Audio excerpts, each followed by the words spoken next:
that, Trey? Counting new money, it's a new day. Top scholar, sensei. I just popped another chocolate, got me on the way. Looking for your order, bitches on the way. Consistent, bitch, I do statistics. Heading to that money, then I'm knowing you gon' feel this. Got some stuff in my cup, keep me real chill. Top notch pro, she got real skills. Keep it coming, yeah, she a fountain. Damn, where I found her, Douglas County. If you ain't on your shit, stay the fuck around me. If you ain't on your shit, stay the fuck around me. Get it every day, mind militant. Got good brain, say she heaven since she heaven. She know I can set the vibe in my element, What you want, I send it right there to your resident. Counting new money, it's a new day. Top scholar, yeah, sensei. Okay, I just popped another chocolate, got me on the way. Looking for your order, bitches on the way. On my own shit, made my own way.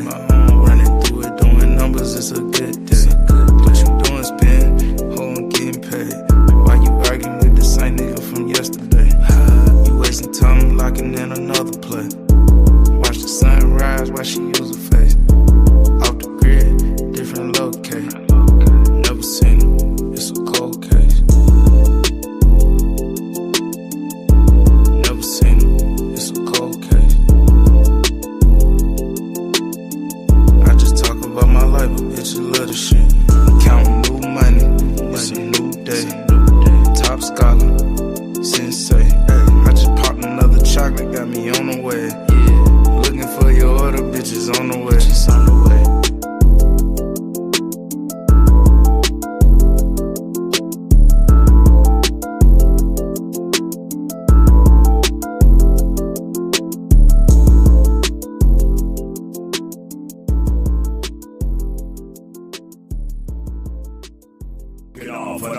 Explosive, man. Here we go again. Dig in the digital crates with DJ C-Town for promotional use only.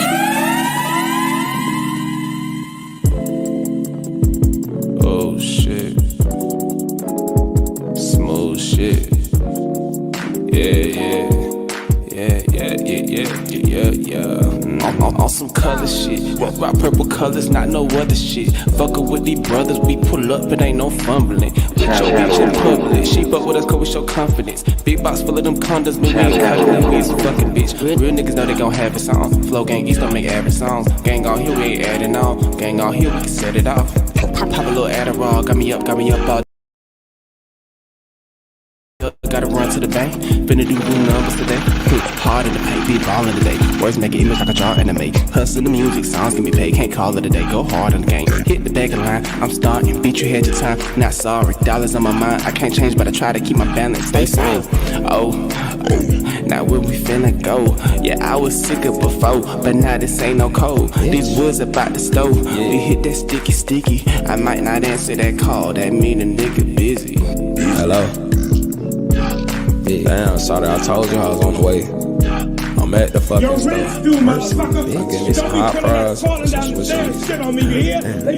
Snacking on the end, the council saw her hand on my lap, feeling on my dick. This ain't no third, the clip, little bitch, it's me. Let me slap that shit in your girl. She said you wildin', boy, you out of pocket, nigga. What's the deal? Well, I keep it kosher. How you talk that shit when you tryna cop a fit? Okay. Well, I be red and I wear purple, yellow diamonds on this fit. I might take piss all on your drip. I walk in couch and sign you better. Watch your step, I might just step back with this lip. I shoot my shot, that bitch won't miss. I'm thinking Kobe for this drip. See, I drop on a bit. Yeah, I get shit poppin', keep shit rockin'. I'm the done, bitch. If you got a problem, you can walk it, we get done, bitch. Ain't no talking, I admit we had our fun and shit. On the channel of cool. I got these flexing like you. This 2-door coupe on this 2. You know I'm a dollar bit, ooh. I left a little paw print, wrist blue. Don't be tied up with your laces, cause I'm chillin' with you, boo. Can't be sharing secrets with you, cause you keep you out the loop. I see you evil, and that money is the root. Yeah, gang in this bit, straight up animals out the zoo. Yeah, which one you working? Knowing one thing's for certain. Through all the mishaps, I ain't perfect. Don't believe his raps, misinterpret. Artist alert. From the mother, boy, yeah. Still my own damn course. Horse and wells, I excel like a literary with no remorse. Can't get you what you asking for. I can drive and bounce around my former self.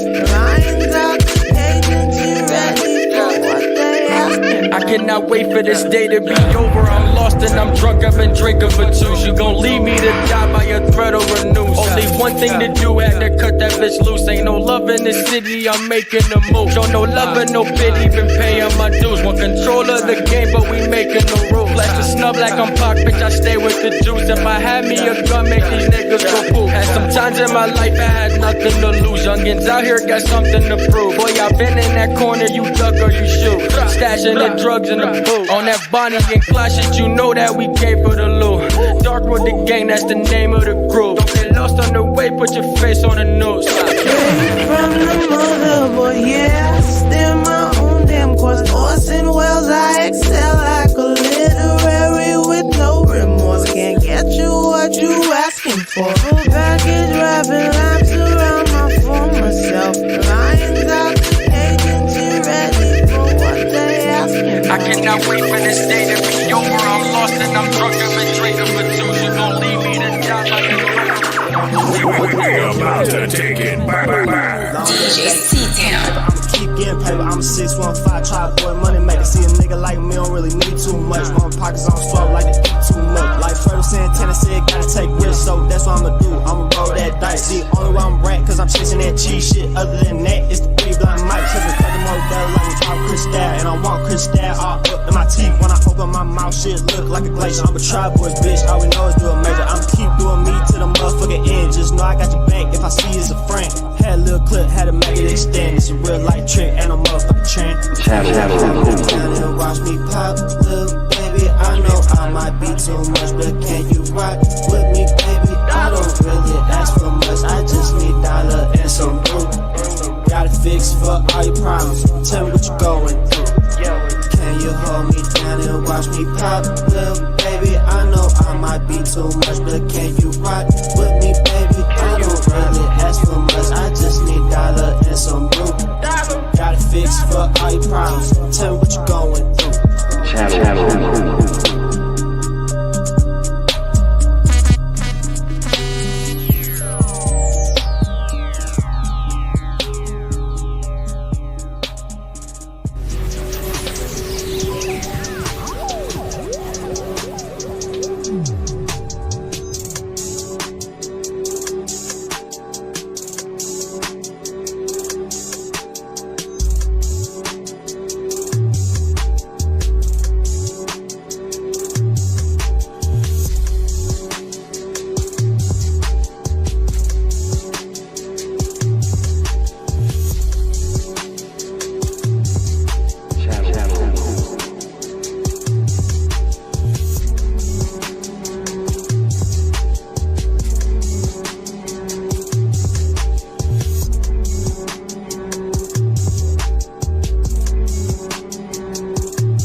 Welcome back to Explicit Intelligence, a place on YouTube where intellectual intelligence is spoken explicitly. Guess. What's next? Yes. Explicit. Yes. Intellect. Yes. Mr. Cool. Yes. Explicit Intelligence is the channel where you should be subscribed to. Following Mr. Cool on IG too. Channel of Cool on IG is still alive if y'all so choose to follow. It's alive. If I feel up to it, I just may. Dag, I messed up on a. Oh, that's cool though. Don't even say anything. If I feel up to it, I might hit the Channel of Cool on some freestyle stuff. Just play some music and rock on for about an hour. I might do that. So if y'all just want to rock out to some music, some copyrighted shit, because I'm going to get all copyright strikes on that shit. If I feel up to it, you should be subscribed to the Channel of Cool anyway. Notifications clicked. If you get it, you know I'm live. Stop playing with me, though. Yeah. Y'all know what to look for, though, right? If you're new to it, look for the new cool symbol. That's the new logo over there at the Channel of Cool. I should have switched it, but I'm going to keep it the way it is. Because this is the OG channel. This is the original gangster. This is the Unk channel. I'm Unk status now. Nah, for real, would I be hooping with the youngins and shit? Because most of the time, I'm probably the oldest on the court. Bruh, I make a shot or something. They be like, good shot, Unk. Or they be like, good shot, OG. So I know I'm OG status. I'm Unk status. I'm going to go ahead and claim Unk. I think OG status is 50. I ain't 50 yet. So cut that 50 shit out. We still in the 40 decades. We in the 40 years. How about that? But that ain't what y'all here for. I don't care what you hear. I'm just playing. If y'all know me, y'all know I'm a kidder. We joke all the time out here. Anyway, breaking news. It ain't breaking. It's actually going viral now, but I seen this 2 weeks ago. Laila Ali responds. And I see recently she did a second part to it. She's throwing bombs. I'll tell you this. Spoiler alert. There will be no Laila Ali or Clarissa Shields fight. Now, keep rocking out with me. That's just the first topic. The second topic, of course, is look at the middle. Look at the guy in the middle. For those who don't know who that is Zohran Mamdani. Zohran. Don't mess with the Zohran Mamdani. Obama running for mayor of New York. If he win, and he will, in my opinion, this will be New York's biggest L. Biggest L they've took ever. I can't believe they falling for the banana in the tailpipe from the Democrats again, bruh. I mean, y'all better off with Cuomo. I had an argument about homeboy's name. You know, there's a teacher out here in the DMV who says Cuomo's name Cuomo. I don't know if she was playing. I don't know if it was a joke or not, but clearly she was adamant about his name being Cuomo. I had a 5-minute argument about it. 3 minutes. I'm exaggerating. I had it was alive. So you day oneers, y'all know what I'm talking. Y'all know who I'm talking about. We ain't gonna say no names. I tell you this, they still do that podcast. Let me see something real quick. They be like, man, you talking all this shit, you on mute. No, we not on mute. And last but not least, of course, we in day 30. We in day 30 of the government shutdown, man. This is getting horrendous. I have another theory, though.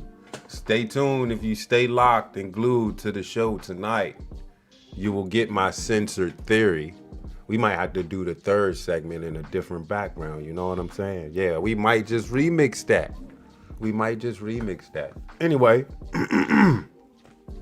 this is day 30th of October. Tomorrow is Halloween, so let me bless y'all with something real quick.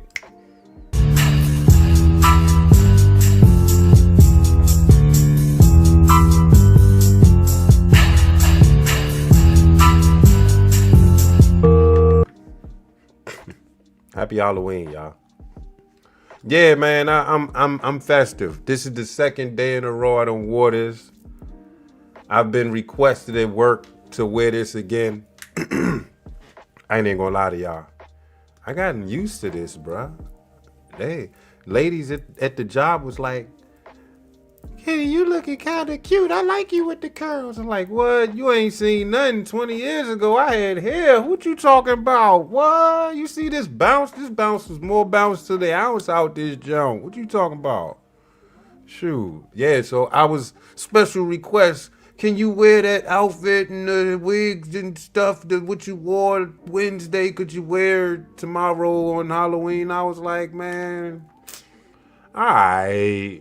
I gotten used to this though. I ain't gonna lie. Anyway, yeah, y'all gonna have to. Hey, as long as it takes the weather to completely change over, you gonna hear me sound like a damn old Toyota Celica engine. Is that the right brand, Toyota Celica? I think I was right. Yeah, we gonna go with the Toyota. Say, how about an old Ford Mustang 83? The bass in your voice. Yeah, man. Again, be festive, man. Don't be such a meanie. This girl used to call me a meanie. I don't know why. I'm such a nice guy. She's like, you're a meanie. She even wrote it on like one. I think it was Christmas. She gave me a Christmas gift. I think it was a Bible. And then I think she gave me the Tupac. She gave me a Tupac book, but on the back, on the card, she was like, Merry Christmas, meanie. I was like, hey, you were serious about the meanie. And then I kept hearing people telling me that I was a meanie. Like, I'm starting to believe it. So I went and hid under a rock and been antisocial ever since. Nah, y'all thinking like, damn, he crying out loud, man. Somebody get cool some attention. No, it's not that serious out here. Yeah, man. Go ahead and celebrate this shit, man. It's fun. Dress up. It's fun. Just look. You know what I did? I just bought a wig. I wore an old party shirt. And I don't know why I bought these jeans, but I got some lime green jeans. Y'all probably seen them. But I got some lime green jeans. I don't know why I bought them. That was the second time I wore them. I'm probably never going to wear them again unless it's Halloween. I thought they were a little bit more green. I could wear them on St. Patrick's Day, but they too lime-like. Anyway, yeah, it'll be my every year Halloween costume. I might switch it up a little bit, but I'm still gonna wear the wig though. I don't know. This might be an everyday thing. I'm thinking about, man. Listen to me now. Look, I'm thinking about creating another page with this character. And I think I'm gonna call this character Cooley Cool, right? I'm gonna try to create a permanent voice, like, you know what I'm saying? I'm gonna do content like that and see how far I can go. I'm thinking about creating a character out of this. I'm serious. People was digging the Halloween costume, man. They digging it. So yeah. Moving on, man. Let's get this shit started, man. This ain't what y'all here for. Stop talking about your Halloween costume, cool. I'm a Debbie Downer. I'm a meanie. I don't celebrate a goddamn thing. Stop talking about that shit. You're celebrating the Devil's Day. Oh, suck my devil's dick. How about that? Shut that shit up. Goddamn. I'm being such a meanie. Celebrate the junk. Drink, whatever it is, the Halloween drink. when you party. I don't know. Let's get this shit started, man. Anyway, Ali responds. We're gonna go to her. Apparently, Ali, Laila, that is, created a whole YouTube channel. Let me check this joint out before we start real quick. She already got 35,000 subscribers. She created the page 2 weeks ago. You see how fast you can soar on YouTube? If you're a celebrity. We gotta add that part in. Cool, hey, you know what I'm saying? That's Laila Ali. I'm surprised she ain't got 100 grand right about now. But she has content on this channel, and fair use say I can play this video. I know we went hard on Laila on the first episode of this whole thing. I'm not going to bore you with the archive footage. That was my best video, though. So if you don't, if I have to formulate this thing, I will implore you to go to the archives, to the Laila Ali episode. And then recently I did another Ali and Clarissa Shields episode because I thought there were maybe a possibility. But what I did not know that, Laila was getting us ready for this. And let me share my screen. I'm not even going to say anything. I'm going to let her do the talking. I'm going to let the queen do the talking. This is called Let the Record Show. This is part 1. I perused the channel again and noticed that she has a part 2. We may do that later. But it has me looking at Clarissa Shields with a side eye this episode right here. So sit back, relax, and enjoy the show. This is from Laila Ali's YouTube channel. It's called Let the Record Show. Whoever is her graphic designer, y'all probably need to get up with my man C-Town, because the thumbnail y'all got, it could be a hell of a lot better if you let my man C-Town touch it. Shout out to C-Town. Check, you see what I'm saying? I mean, I like it. It's dope because Laila's, she's still attractive and everything. But in my opinion, C-Town would have did a hell of a job with this thumbnail, homegirl. I know it. I just know it. So anyway, feast your eyes on Laila real quick. I know you simps out there like, oh shit, look, Laila look good in that red and black. They look, her background black. You can't really see her figure. Get off of her. Get off the screen, bro. Put the lotion down, my man.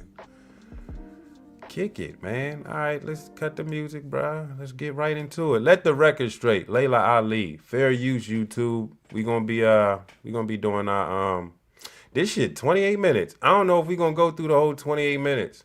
I think I did 15. I'm only going to give y'all like 8 to 10. There has been a whole lot of talk about the possibility of me making a comeback to boxing. And people have had a lot to say, but I have not addressed it until now.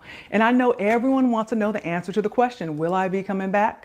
And I promise you, I'm going to give you that answer. But first, I have got to address the lies and the fake narrative that's been created years ago. Hold up. Now, someone's gotten... Hold up. I got to do something. I forgot what happens when this does this. I think I could do this. Hold up. Yeah, just don't do that. Don't do that. No, we got to start it over. Give me cool to that. Look, I just drew a blank, man. All right, so what I'm gonna do is play it. I guess I gotta stay on this jump. There has been a whole lot of talk about the possibility of me making a comeback to boxing. And people have had a lot to say, but I have not addressed it until now. And I know everyone wants to know the answer to the question, will I be coming back? And I promise you, I'm going to give you that answer. But first, I have got to address the lies and the fake narrative that's been created years ago. Now, someone's gotten way too comfortable dragging my name and even using my father's name to get attention and clout. Now, in case you haven't heard it, her story is that I didn't support her and I didn't pass the torch because of my jealousy and envy over her accomplishments in boxing. She says that I disrespected her and I started talking about knocking her out simply because I was bitter that she's outdone me. I've seen a lot of the comments. Many of you have good discernment and understand what's really going on here, while others have believed her lies over the years or have formed an opinion without having all the facts. Now, originally, I wasn't even going to give this my time or attention because I really don't engage with people who thrive off of negativity, drama, and buffoonery. But I'm not about to let someone with bad character continue running freely, dragging my name without accountability. That's not gonna happen. Come on now, listen. Laila Ali is just Muhammad Ali's daughter. And no, come on, we ain't gonna do that. No, that is right. Come on, Laila can rumble though. And Wolf would have knocked Laila Ali out. You know, she would have knocked Laila so pretty ass out. So this right here is the consequence. Now, I have been busy working on other projects that required all of my time and focus, which is why I'm just now saying something. But honey, I have made the time to address this. So today, the bad guy ain't getting away. Now let's hit rewind because we really need to see what's happened over the years, what got us here. Now, I'm not about to do the whole he say, she say thing, so let me show you some receipts. I first met her in 2012 when she was invited on stage to stand next to me when I gave my father his Liberty Medal. At some point, she reached out, started asking me for advice, wanted to know if she should go to the Olympics the second time or go pro. She would also call me and let me know when she was fighting. Now, at the time, I was one of the hosts of We Need to Talk, an all-female sports commentary show that still airs on CBS. I asked the producers if we could do a story on her. They agreed. So I got on a plane, flew to Colorado, and did a full sit-down interview with her. Now, this is just a shortened version of the 6-minute piece that aired on CBS in 2016.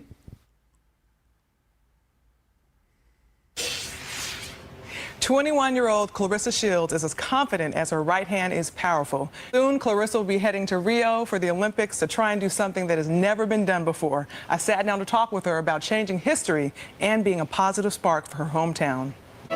You should have heard the story by now. The one about a kid from Flint, Michigan who has gone toe-to-toe with adversity and stands undefeated. But I'll always go back to Flint. Yeah, this was the broke Clarissa. You can tell by the wig. You ain't got it like me in this year, Clarissa. And help. I know that when I was fighting, any of my struggles that I had to overcome or anything that I was upset about, whether it be something personal or something going on in the world, I would use that anger, and take it into the ring with me and channel that energy into the ring. Have you ever done that? I did that a lot. I was going through stuff back at home, but I would have a boxing match and I would take out everything I was going through on the girl, and that kind of helped me because after I boxed, that was my ultimate high, and I felt like my life was perfect for at least 2 weeks. Clarissa's father, a former underground fighter, was passionate about boxing. He went on to tell me that Muhammad Ali, his daughter, Laila, took after him. And he's like, and my dad, he says it to this day, Layla's a bad girl. He says all the time. He said nobody in our family took up boxing. I thought when he told me that, he was telling me to take after him. Clarissa beat the odds to win gold in 2012. When the Olympics start in August, she'll try to be the first American boxer to win back-to-back gold medals. Everybody's gonna be fighting you harder. Everybody's gonna be trying to elevate their game. They're gonna be running hard. They're gonna be training hard. They're gonna be dreaming about beating you. How are you preparing for that mentally and physically? Honestly, I've learned how to beat every fighting style. Tall girls, short girls, girls my size. Cause I'm like, I'm pretty good, I'm pretty great, I don't know what I would do. You're supposed to feel that way about yourself. Yeah, like you wouldn't have been able to get to this level if you didn't feel that way about yourself. Yes. I don't know about you ladies, but I have absolutely no doubt that Clarissa's going to win gold again in the Olympics. Women's boxing wasn't even in the Olympics when I was boxing, right. So I'm like, do it for us, because she's in the weight class I would have been in. So yeah. I'm like, go get it, girl, go get it. There's a lot of women who have been training for a long time, and nobody knows who they are. So the Olympics just really gives them a platform and something to strive towards. I didn't even fight amateur because I was like, I can't go to the Olympics. Why should I do that? I wanted to be in control of my career, but it's so great to see these young girls coming up. You got 9-year-olds now and 10-year-olds, and they're inspired by people like Clarissa. Now, as you can see, I was genuinely rooting for her.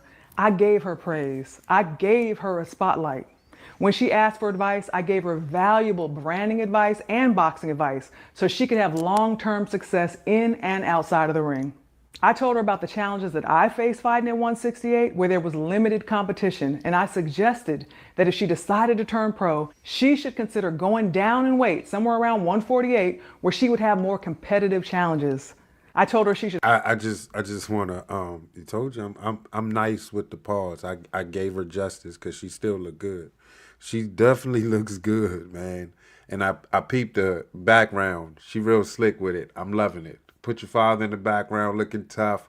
And while you responding, you throwing your jet. I get all that. I like the aesthetics.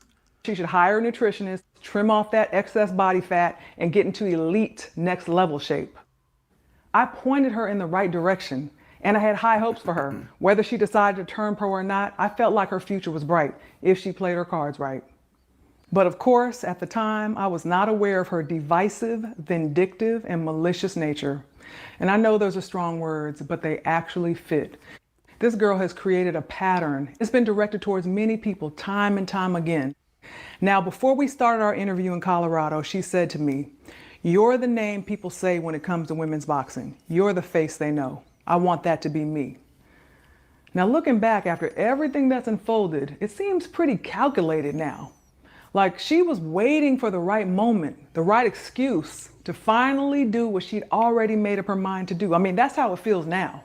She told me she saw me as the face of women's boxing, and she told me that she wanted my spot.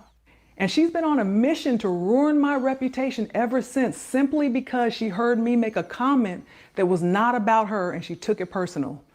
Fast forward to 2018, I was promoting my cookbook, Food for Life, and went on The Breakfast Club, a national show with millions of listeners. I did a 36-minute interview, and when the topic of boxing came up, I actually mentioned her and made positive comments. Then much later into the interview, I was asked about the possibility of a comeback.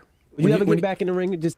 And because The Breakfast Club is petty as hell, they'll probably like do some copyright type shit. I'm gonna go ahead and skip that part. Y'all can go ahead to her channel and finish it off. I'm gonna give you like 2 more minutes and I'm gonna dive in. But this was her response. I watched the Breakfast Club video with Laila Ali. You know, I have so much respect for her, you know, and I like her. I actually call her my big sis, but it was so many shots thrown. Like, if y'all really paid attention, you know, her saying, oh, there's not nobody good enough at 168, my weight class, that could give her a challenge when I'm the #1 in my weight class. And, you know, I'm just like, you know, nah. And, you know, I just feel like, you know, she gave props where it's due, but, you know, she also spoke on how, you know, what I'm doing for women's boxing is great, but it's not great enough for her. When it's like, we got 2 different goals and sets in life. You know, me winning 2 Olympic gold medals is just the beginning. You know, even when she was boxing, she never fought on Showtime, HBO. I fought the main event on Showtime. I don't know how many times now. You know, fastest woman to win a world title. I did it in 4 fights. You know, and yeah, you can say, oh, the competition isn't there, and this girl wasn't that. But like I did it up in 4 fights, and so the girl that Laila Ali fought wasn't, you know, that great either. I mean, like, I'm the best female boxer that I've ever seen, and you know, if Laila Ali was to come back, we can rumble, we can go. You know, this is not like, oh, I'm gonna step away. Like I respect her and everything, but you know, you're not gonna come back and beat me. You know what I'm saying? Like, this can happen. You know, I just don't like the disrespect. And this is my last video too about this. You know, I never used her name to try to be like, you know, try to call her out of retirement. It's basically like she talking about she come out of retirement, she just gonna beat me if she decided to. Now, of course, I didn't respond to this, but I noted it. For someone who hardly had any experience as a professional boxer and who was supposedly looking up to me, for her to think that I would even call her name in a conversation about me fighting or making a comeback was silly to me. Especially since I had literally told her that I retired from boxing because I didn't feel inspired or challenged anymore by the level of competition that was available to me. We had that talk. So I learned a lot about her character and her mindset. She took what I said out of context and made it all about her. I decided I was no longer going to invest time or energy into her. But she, on the other hand, she took it straight to social media, started comparing her boxing skills to mine, making negative comments about me, and pitting herself against me in a fight. A year later, I was doing press for my show Homemade Simple on OWN, so I went on Sway Universe, another syndicated national show with millions of listeners. We were talking, he asked me about boxing, he asked me about her, I said positive comments as usual, then he plays one of her visits. Are you watching women's boxing today? Oh yeah. You like Clarissa? I do. I like. Yeah. I think that she's a talented fighter, and she has the opportunity right now. The stage is set. So now she just has to kind of do her thing. I talk about Homemade Simple, airing Saturdays, 9 a.m. on the OWN network. Okay, it's an incredible show. I had Clarissa here, right? I asked her who does she think would win and against you in your prime and her now. And this is what she said. She's not cut like me. She don't take the challenges. Like, she didn't fight against Ann Wolf. I fight against the best and beat the best. And if Laila Ali was to come out of retirement, I beat her too. That's not anything I haven't heard before. First of all, she's supposed to feel like she's the greatest. Absolutely. But just because you think you are doesn't mean you are. Okay. I like to support and uplift people, and I think that on your way up, just do your best not to disparage those that have come before you. First of all, she could never beat me. Okay. Let me just get that straight right now. You want to get that straight, Laila? Let's get that straight right now. Okay. And not simply because she's not strong enough, okay, because I would definitely knock her out, but because she's not talented enough to beat me. The sweet science to boxing, the reason why you have not been able to knock out the opponents that you've already faced, I can totally see it. Why? But maybe if you would have been a little more respectful, and I'm not talking about thinking you can beat me and call that, do all that. I'm talking about just trying to, she didn't do this, she didn't do that. Yeah. I don't respect her as a boxer. I only respect her as a businesswoman. I've heard her say that before. I was always there for her because she's a young black girl from Flint, Michigan. Yeah, Flint. And I want to help uplift her because that's the Ali way. I am successful in so many areas outside of boxing. Boxing is not what defines me. There's always going to be another girl. But I tell you what, when I offered her to spar me, that definitely was a check right there to see. Let me see what kind of heart she has. You should come whoop me just for bragging rights. And she didn't take me up on that offer. I said, okay. And let's put this in context. I'm only talking about this because you're asking me. She's done a ton of interviews since then, and she's always saying I disrespected her. Hold up. We not gonna brush on over that. We not gonna brush over that. There was a match that was supposed to have gone down. Clarissa, you could have sparred with the joint and possibly got it in with the joint, and you turned it down. And I know why Clarissa turned it down. You know why she turned it down? Because there was no money involved. I get it. Got me looking side-eyed. Do y'all want to continue? We can go a couple more minutes and we can get out. I'm not going to give y'all the whole entire video. Go over to her channel. It's easy to find. Just type in Laila Ali. Tell her Cool sent you. Her. Now you've seen what she's been referring to. So she felt justified to go on a tirade. And of course, she's twisted the story over the years and taken my comments out of context. Now, according to her, I just started talking about knocking her out just out of jealousy. Now you've seen what I said, what she said, how this started, and you can see she pitted herself against me in a fight. Now, I know some of this younger generation may not be familiar with me, but I've never been one to just talk about things I can't do. When I said that I would knock her out back in 2019, it wasn't any different than what I've said to anyone who's challenged me in the past. You can go back and look at tape on me. That was not just talk for me, it's what I did. TKO, KO, it didn't matter. I was gonna stop you. It wasn't going to a decision. And if you didn't belong in there with me, I was gonna get you out of there. That's tough. Just facts. She was tough. That's not disrespect. Hey, I was in this generation. I was in her era when she started and when she finished, and I gotta give it to her. She was knocked. It got to the point where, no fault of hers, it got boring because every time she was on a fight card, and she might have been on a good fight card, and she fought maybe second to last or third to last. Regardless, you seen Laila on a big fight card, but you kind of probably brushed off that. Because you knew what she was going to do. She's going to come in there and just annihilate this girl. Most of her opponents looked scared. So it was like, man, I ain't going to watch this. John already know she's going to take her out. So, yeah. So she had plenty of big fights. People were watching. People was watching for a good minute. And then they was just like, man, she's just way too good to not even, I don't even want to watch it. It was that bad for her. That's boxing talk.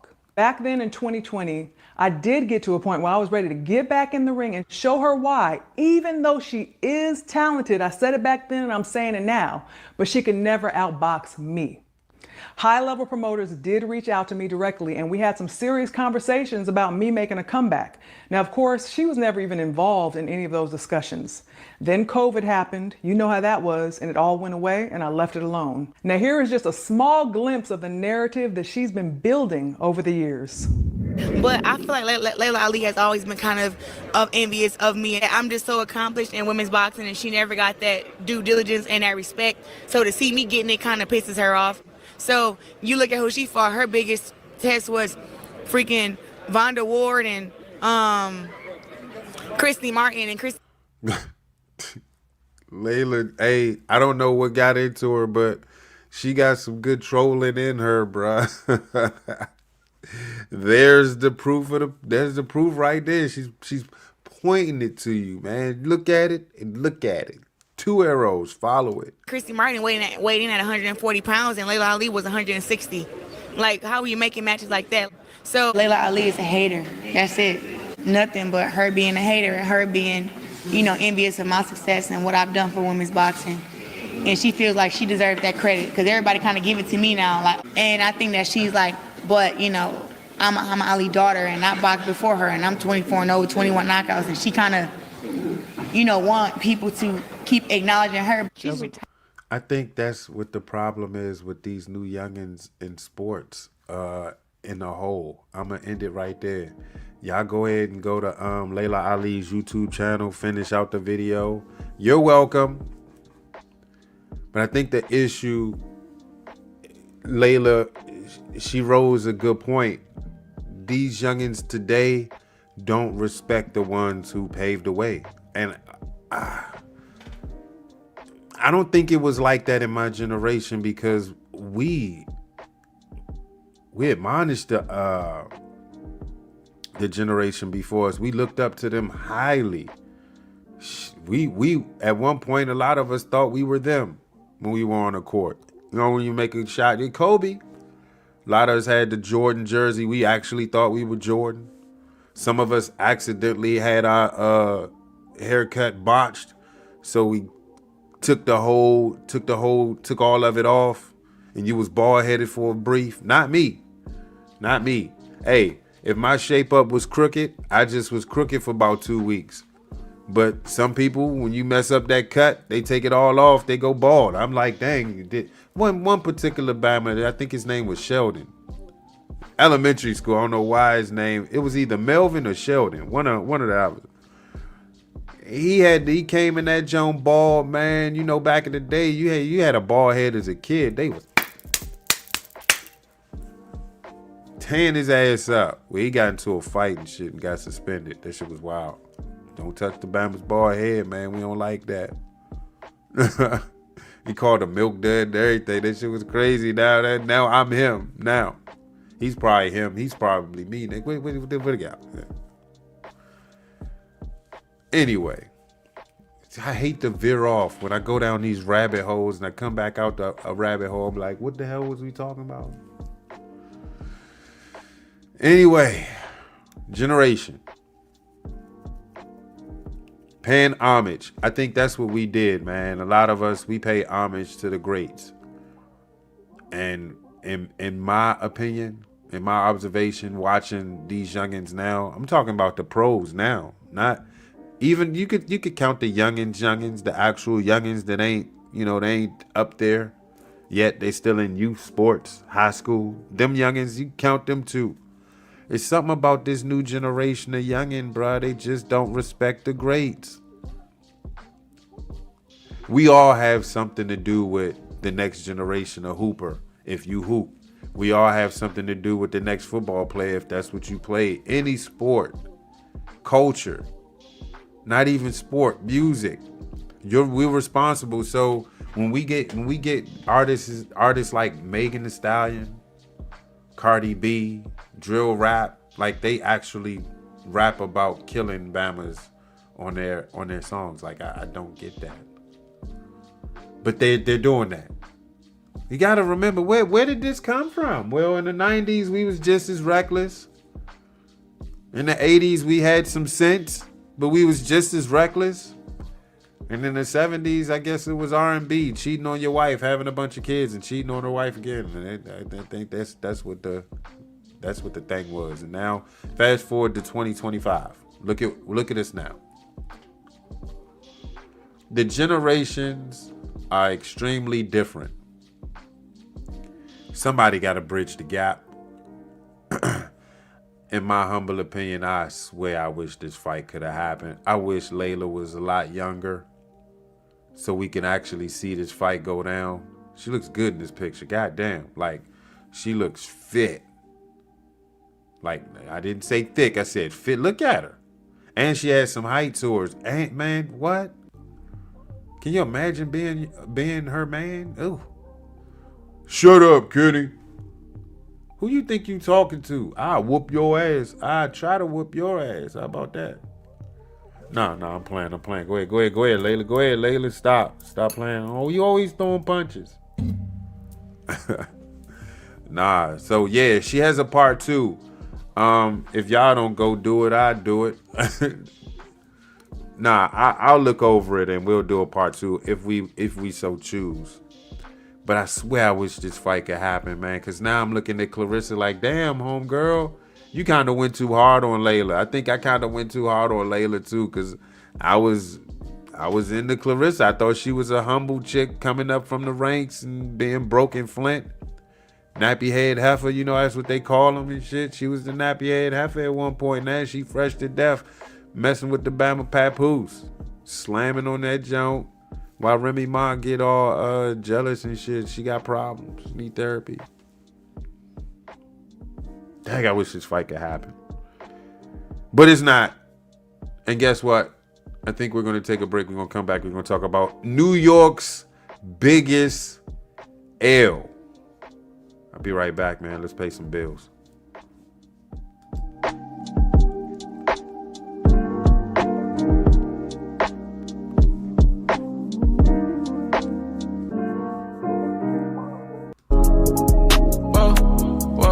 Let's go. Whoa. ED. Yeah. They put Cali in business. You would've thought this iPhone was a flip phone where I've been moving this chick. My brothers was sticking and moving with G-Locks. I told them stick to the business. I know some partners that's living in the C block. Probably won't link to their vid. Yeah. Either way, you know we gon' get it. My partner was talking about riches. That's probably cause we from the trenches. Knowing that me and my brothers stay locked in, we bring the W's home. Remember that day when they couldn't even see us, now they won't leave us alone. That's how it go. They put your life on the road. They looking for days that you show. If you know what I know, what you owe. Another day in the life and it's cold. I'm hoping you keep me a coat. Gotta bring the bread in by the low. Make sure mama and them eating the toast. Sunset right off the coast. Writing it off as a business trip. Cali done did him the most. I finally know what living is. ED, they put Cali in business. You would've thought this iPhone was a flip phone where I've been moving this chick. My brothers was sticking and moving with G-Locks. I told them stick to the business. I know some partners that's living in the C block. Probably won't link to their vid. Yeah. Either way, you know we gon' get it. My partner was talking about riches. That's probably cause we from the trenches. Knowing that me and my brothers stay locked in, we bring the W's home. Remember that day when they couldn't even see us, now they won't leave us alone.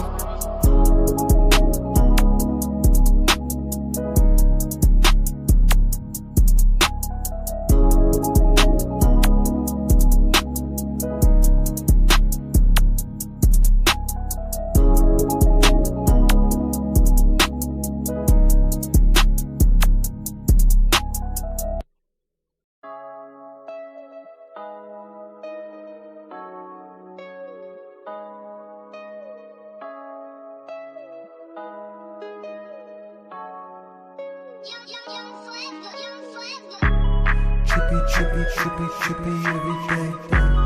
We be getting racks and drippin' in the sauce. Ride around with your bitch, I ain't your boss. Trippy every day. We be getting racks and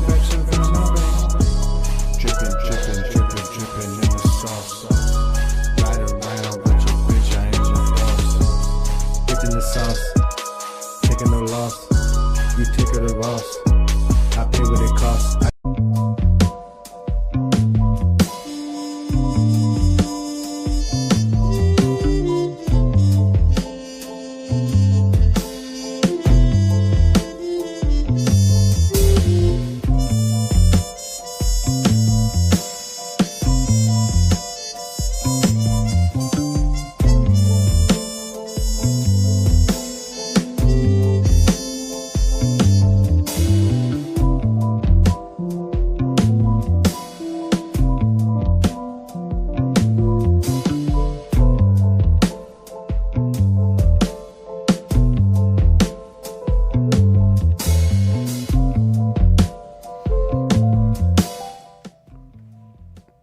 Well, thank you for coming back. Sit your ass down somewhere. Ain't nobody tell you to leave. What, you thought this was gonna be a halftime show? Thought it was gonna be a 15-minute break? Nah, I like playing music in the break, but I wasn't gonna go too long, man. Damn. You was ready to go to another channel. Don't go to another channel, bruh. Stay here on Explicit Intelligence, where intellectual intelligence is spoken explicitly out in the DMV, and I be coolly. Yeah. You see that guy in the middle? His name bees Zohran Mamdani. That's the next thing. We're not using that one. We're using that one. What is this? Yeah, we're gonna use that one too, but that's for the next jump. Okay, that's all for the next jump. Let the record show. We're not doing that. Okay, so yeah, it's a lot of, okay, this is for, yeah, okay. Let me introduce y'all to the homie Zohran Mamdani. We getting that money. We getting that money. Hey. Let me share this so y'all know I ain't tripping. Zohran. He sound like the Bama from Big. Remember the movie Big with Tom Hanks? Wasn't he like the Zohran machine? Ain't he related to them folk? Zohran. The movie Big. I bet it's in the Big movie. No. Nah. That's not it. What's the junk with Tom Hanks, man? Is it Tom Hanks? Who's the Bama?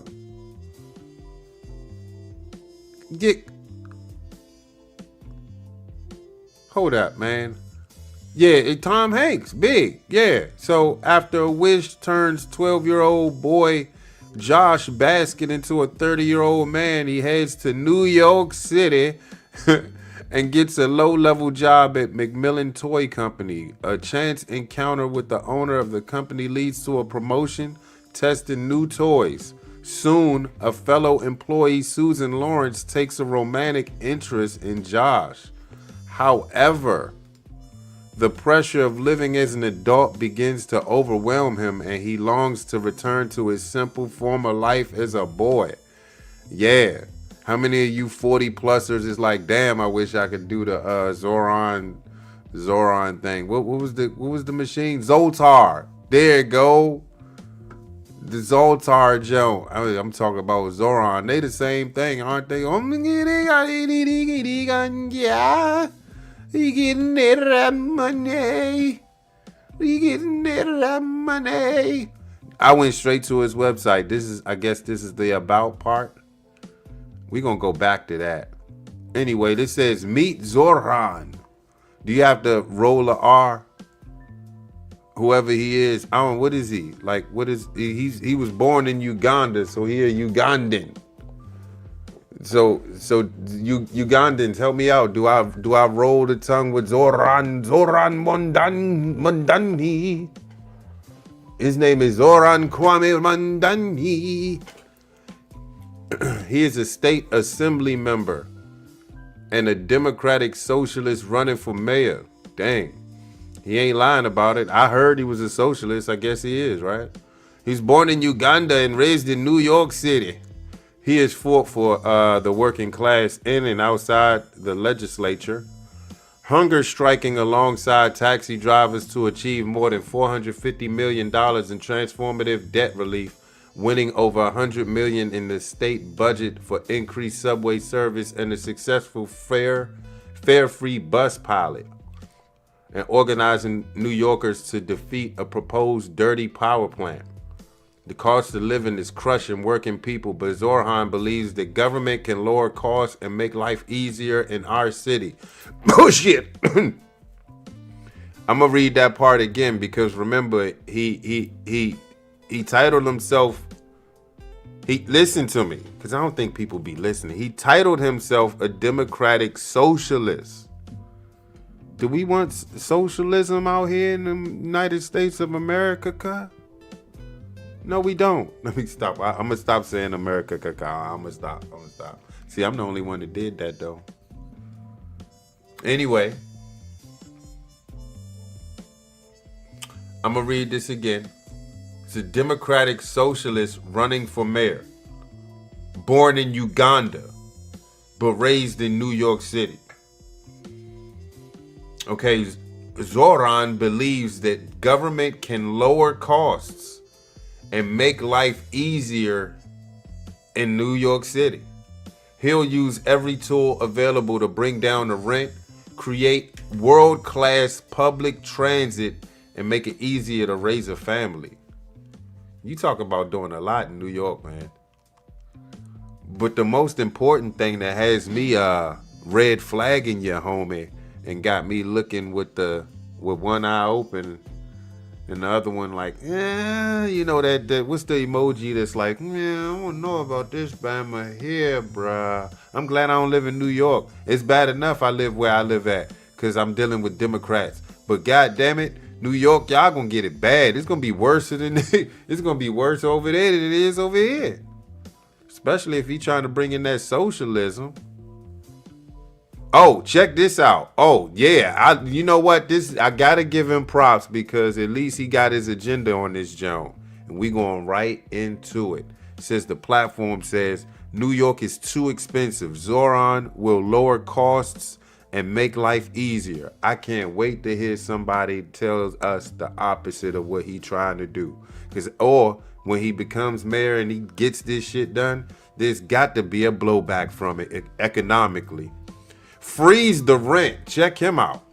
A majority of New Yorkers are tenants and more than 2 million of them live in a rent-stabilized apartment. These homes should be the bedrock of economic security for the city's working class. Instead, Eric Adams has said, shot, boom, boom, boom. Eric Adams has taken every opportunity to squeeze tenants.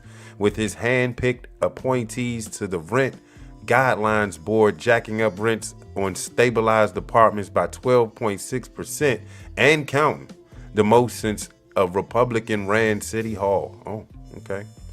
As mayor, Zohran would immediately freeze the rent for all stabilized tenants. Yeah, if it's already high, you're gonna freeze it where it is.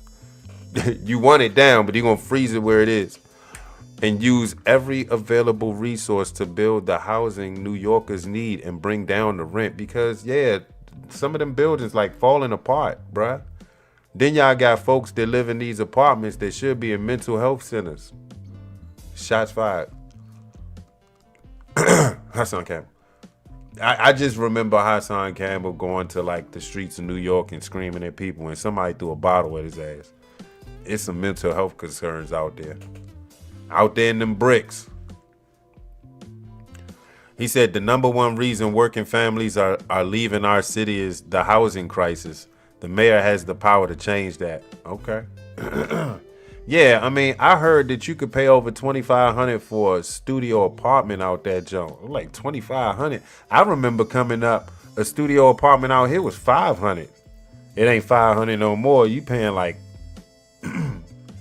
roughly about $1,300 maybe for a studio apartment in a nice area. Probably more than that. And I'm just guessing. My guesses be on point though. Fast fare, free buses. No, I'm sorry. I completely botched that. Smack. Fast fare, free buses. public transit should be reliable, safe, and universally accessible. Watch how he used that word universally. But 1 in 5 New Yorkers struggle to afford the ever-rising fare. Adding insult to injury, our city buses are the slowest in the nation, robbing working people of their precious time for family, leisure, and rest. You forgot work. Zohran won New York's first fare-free bus pilot on 5 lines across the city.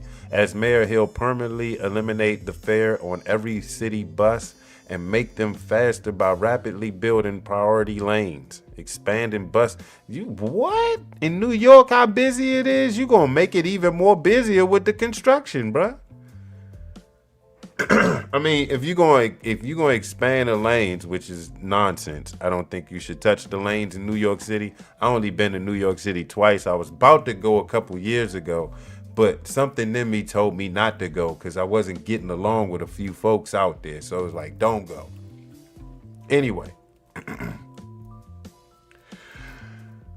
the times that I went and I drove down, I wasn't driving, but I was, in the whip riding down. I was actually riding down Linden Boulevard. And coming out, leaving out New York City, it took us a minute, man. We were stuck in traffic. Like, when you start that construction, you're gonna create more traffic. Zohran Mamdani, I guess we gotta go through it to get through it and be all right? I'm glad I don't live in New York, bruh. It's too expensive to live in New York. That's why a lot of New Yorkers, I'm hearing your accents out here. A lot of New Yorkers are coming down here south like, what's good? And I'm like, you're from New York. You're from New York. You're from New York. It must be a mass exodus up north, bruh. Come on to the south, y'all.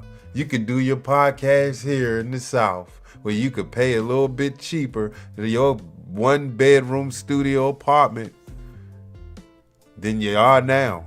Come on down to the south. I'm in Maryland. We got a country accent too, god damn it. Come on down to the DMV. Yeah, you gonna have to lose that New York City accent though, god damn it. We gonna pull your card. Hey, you know what I noticed? Folks that come out from New York, y'all got an arrogance about y'all. Hey, don't forget, you left there. We don't give a rat's ass where you from. You left it. We never left. I'm DMV bleed. If anything, I moved cross town to DC. After DC, I went to VA. No, I'm going to be honest with you. I started in Arlington, Virginia.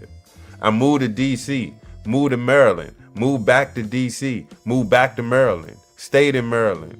I'm DMV bled, bruh.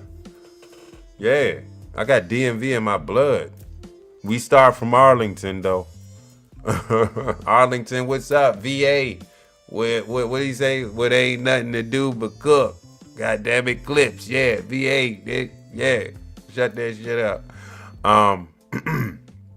Let's get back to the article. This is not the article. This is Zohran Mamdani's website. So, yeah, he's thinking of, what'd he say? Permanently. No. He said Zohran won New York's fare-free bus pilot on 5 lines across the city. As mayor, he'll permanently eliminate the fare on every city bus. Dang, so free? And make them faster by rapidly building priority lanes, which means you have to get some construction started, which means you're going to create more traffic. If you don't drive or you don't commute, you don't know. If you don't have a job and you just stay home and get on YouTube and talk shit in the dirty sector, you won't know this. There's something that's called traffic, mainly because some dumbass driver wanted to do something reckless and hold everybody up to go to work. Or there's some serious ass potholes somebody hit and lost control and now they're on the shoulder and everybody wants to see how bad it was. Rubberneckers. Now the emergency authorities need to come in and they need to clean shit up. That creates traffic. Or They may be repaving the lanes. They may be repainting the lanes. You got to do that. You can't just let these lanes fade. Those lines in the street, if you don't drive, you don't know what I'm talking about. You ride the bus. If you drive, there's little white lines. They go doop, doop, doop, doop. Those dotted lines, those need to be repainted. You can't let those fade or it'd be a 2-lane highway. In a 4-lane highway. You gotta be safe out there, so they gotta repaint them. So that creates more traffic. Construction, you're digging, you're creating another lane. You're gonna need some space to create that lane, don't you? More traffic. How long is this gonna take, Zohran? Did you put that? Read more at The Nation. Nah, this is probably some bullshit. So anyway, and that was just one part of his whole fare-free buses. He also wants to expand the bus K jump signals and dedicated loading zones to keep double parkers out of the way. I don't know what the hell he's talking about with that. Fast and free buses will not only make buses reliable and accessible, but will improve safety for riders and operators, creating a world-class service New Yorkers deserve. Bullshit. You see the nature of them, you gotta really watch yourself. It's coming out in DC too. You got these little youngins that be surfing the trains now. They out there dying. They surfing the trains, bruh. They're getting on top of the train and they're riding it like a surfboard, bruh. They're running on it, they dancing on it, they're recording themselves on it, and some of them are dying. They're not making it back. They're doing it out DC too. I don't know what the hell this is, but I never thought of getting on top of the roof of a subway car and riding my way to the rest of my... No. You'll die. You're more than likely gonna die. You get lucky, cool. But more than likely, you keep doing it, you're gonna get... You F around and find out. How about that? Ooh, let's get to this one. No cost childcare. See, this would get a Democrat. After rent, the biggest cost for New York's working family is childcare. You know, I did my research, bro. I don't know if this is too loud. Is this too loud for y'all? I did my research, right? You know how much it is for like a week for daycare? Out here, some prices could be from like $750 to $1,100 a week, bruh. We talking about a week, not a month. You talking about a mortgage payment per week, bruh. Damn near. Somebody's rent per week. So, he said it's literally driving them out of the city. New Yorkers with children under 6 are leaving at double the rate of all others. The burden falls heaviest on mothers who are giving up paying jobs to do unpaid childcare. You know what though? There's probably some money in that. It's probably some money in that. If I could get 10 kids in this house at, let's just say, $100 rate. Yes, indeed, that's $1,000 a month. Or maybe I want to do it every pay period. $100. Shit, why not up that, bruh? Why not just do $200 a pay period? 10 kids. That's $2,000 right? Hold up. Yeah, that's $2,000 a pay period. That's $4,000 a month. You good to go? Yeah, hell yeah, why not? He said the burden falls heaviest on mothers who are giving up paying jobs to do unpaid childcare. Well, let the ones without kids get her job. Let her do the childcare thing. It's obviously some money in that. I just did the math. I'm like, damn, I got enough space in this basement to do some childcare, and I could get more than 10 kids in this junk.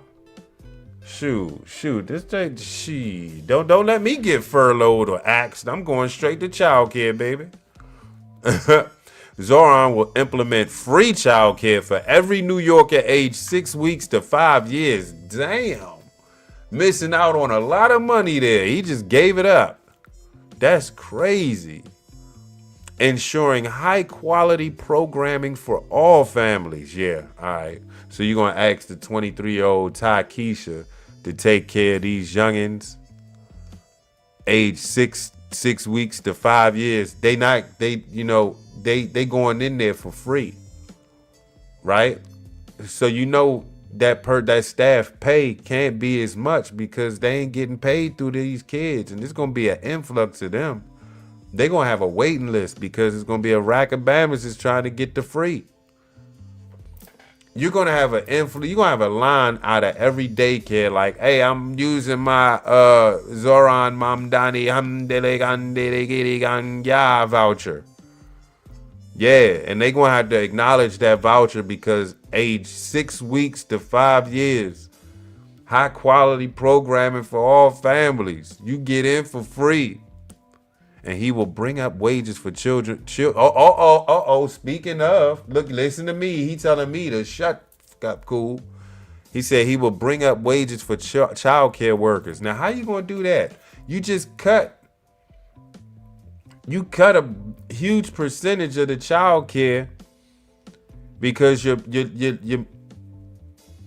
actually letting the most vulnerable in for free. Everybody like 6 and up is cool. Like, stay your ass in the house. Don't answer the door. Remember you had to do that? Stay your ass in the house. Don't answer the door. If anybody called, tell them I went out to the store.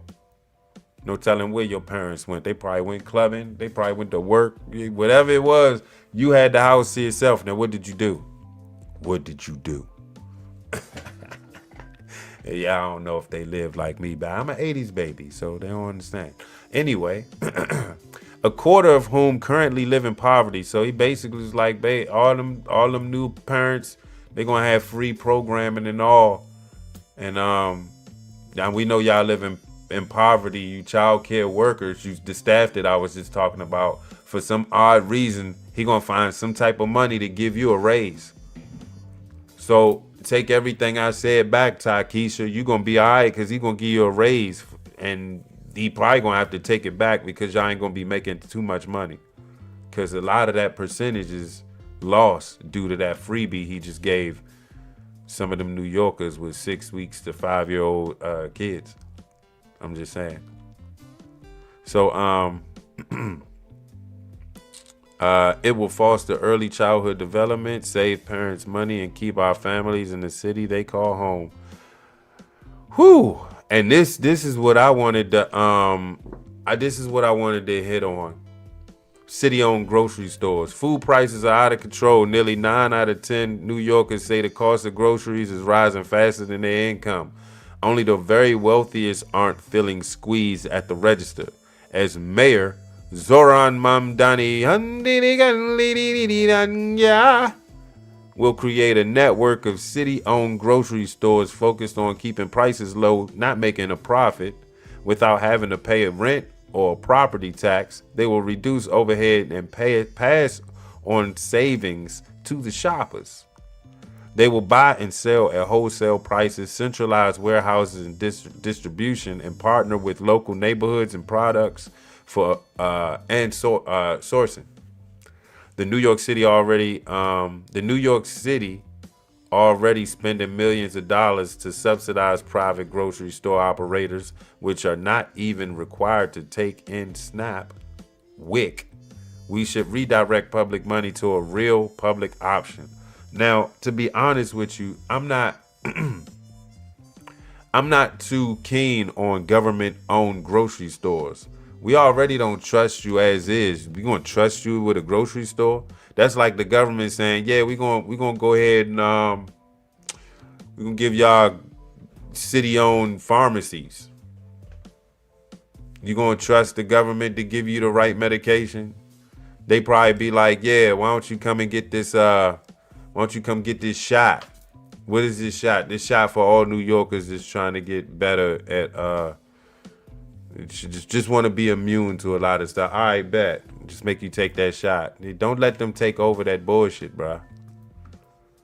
And we not gonna do the house and the cracking down on bad landlords. What I don't read here is the violence in the city. He said nothing about that in this page.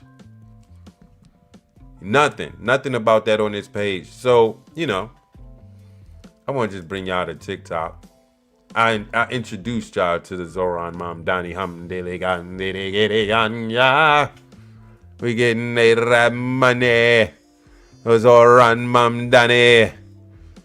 I'm gonna give you the debate they had. This is cool. This is Andrew Cuomo. I know I just said his name wrong on purpose, but you know, this is Andrew Cuomo and Zohran Mamdani.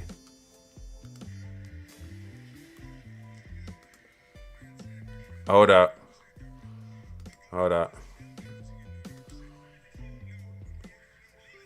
We're gonna play that. They killing me. It's loud too. Shoot. Wait up, man. Hold up. Way too loud. We gotta reset this thing. Alright. Man, here we go. We're going right back to TikTok real quick. There we go. Alright, now we're here. Let me give him his full screen real quick.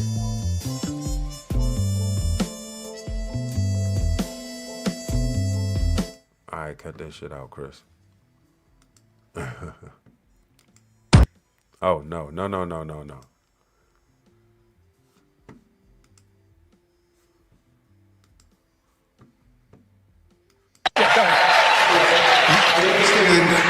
I understand my friend doesn't really understand government.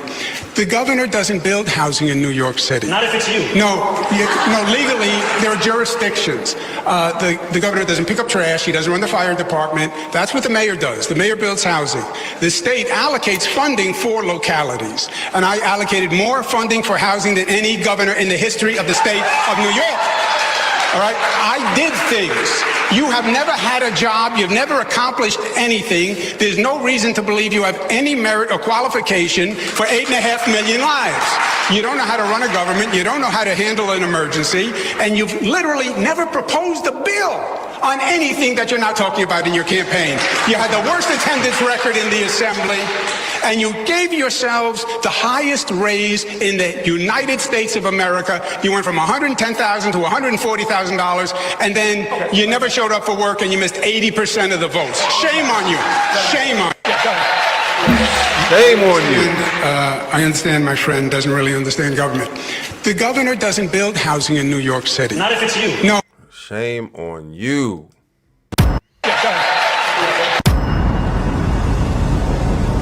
What is this? Oh. Okay. I'm starting to see a pattern. Can't hold them off! Fall back! No! They're everywhere! I'm starting to see a pattern, man. I'm starting to see a pattern. So what I'm gonna do has Zohran Mamdani ever had a job?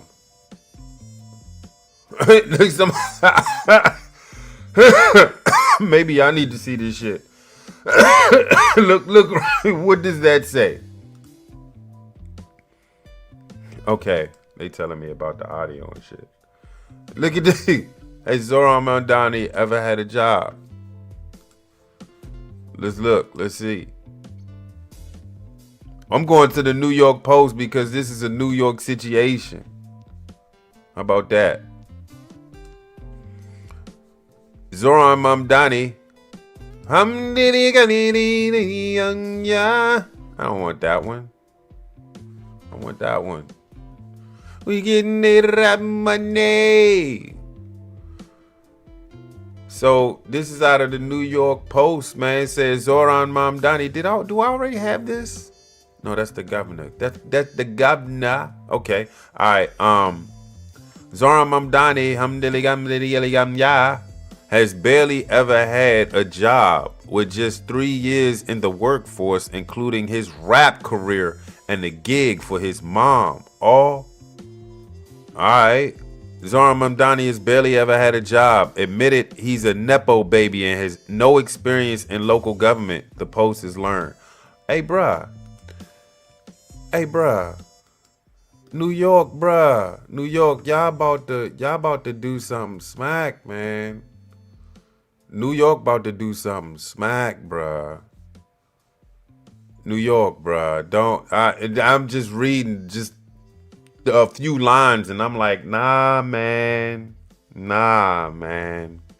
He's an admitted Nepo baby. This is Bronny James just telling y'all, yeah, I should be MVP of LA. Not the league, but just I should be, because he's just the mayor, not the governor. I should be MVP of the league. Just cause I'm a Nepo baby, but my father is the greatest player of the NBA. So the LA, better example. Colorado just put a statue of Shedeur Sanders out there. This Bama, his numbers don't say it needed a statue. His numbers just should have said, hey, thank you for playing. Good luck in the NFL. But nah, they gave Bama a statue, bruh, because his father is Deion Sanders.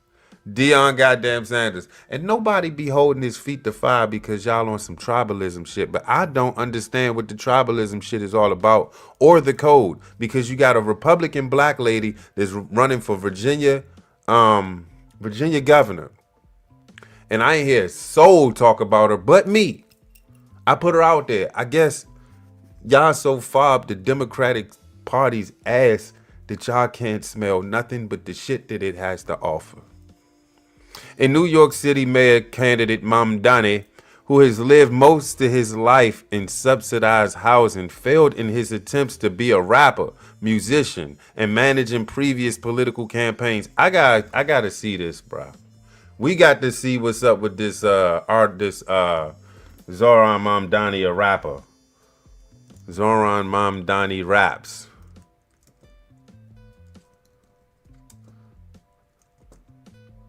Yeah, I need to see this shit. I'm going to TikTok because TikTok be pulling that. Oh, bruh. Let me see something. Oh, no. Oh, boy. Here we go. New York, bruh. New York, this is what y'all about to put in office, bruh.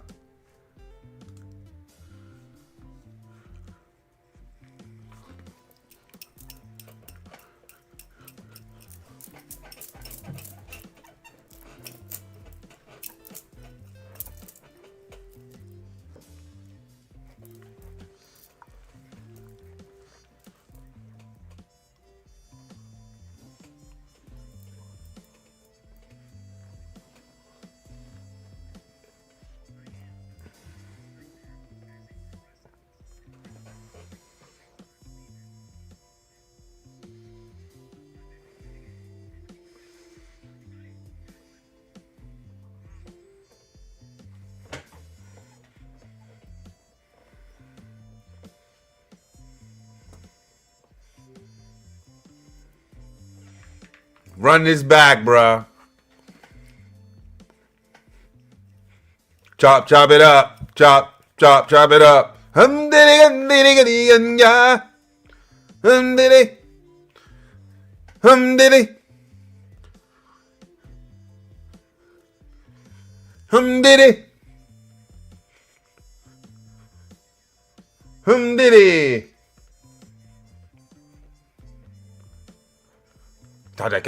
Oh, we found it. We found it. We got more. Do we have more? Does he got another song? Is this another song?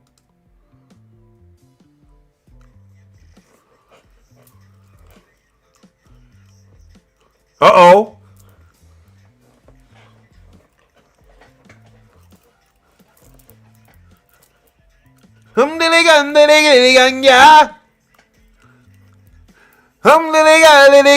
Yeah. Hey, red money. Getting that red money. Hey, red money. Getting that red money.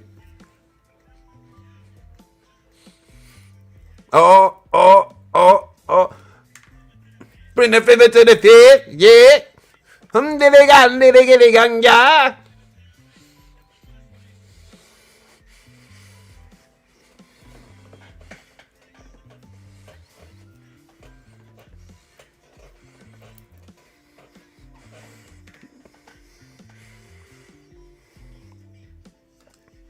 All right. I don't think we need to see anymore, bruh. Let's take it. Let's take it back to the article. Oh yeah.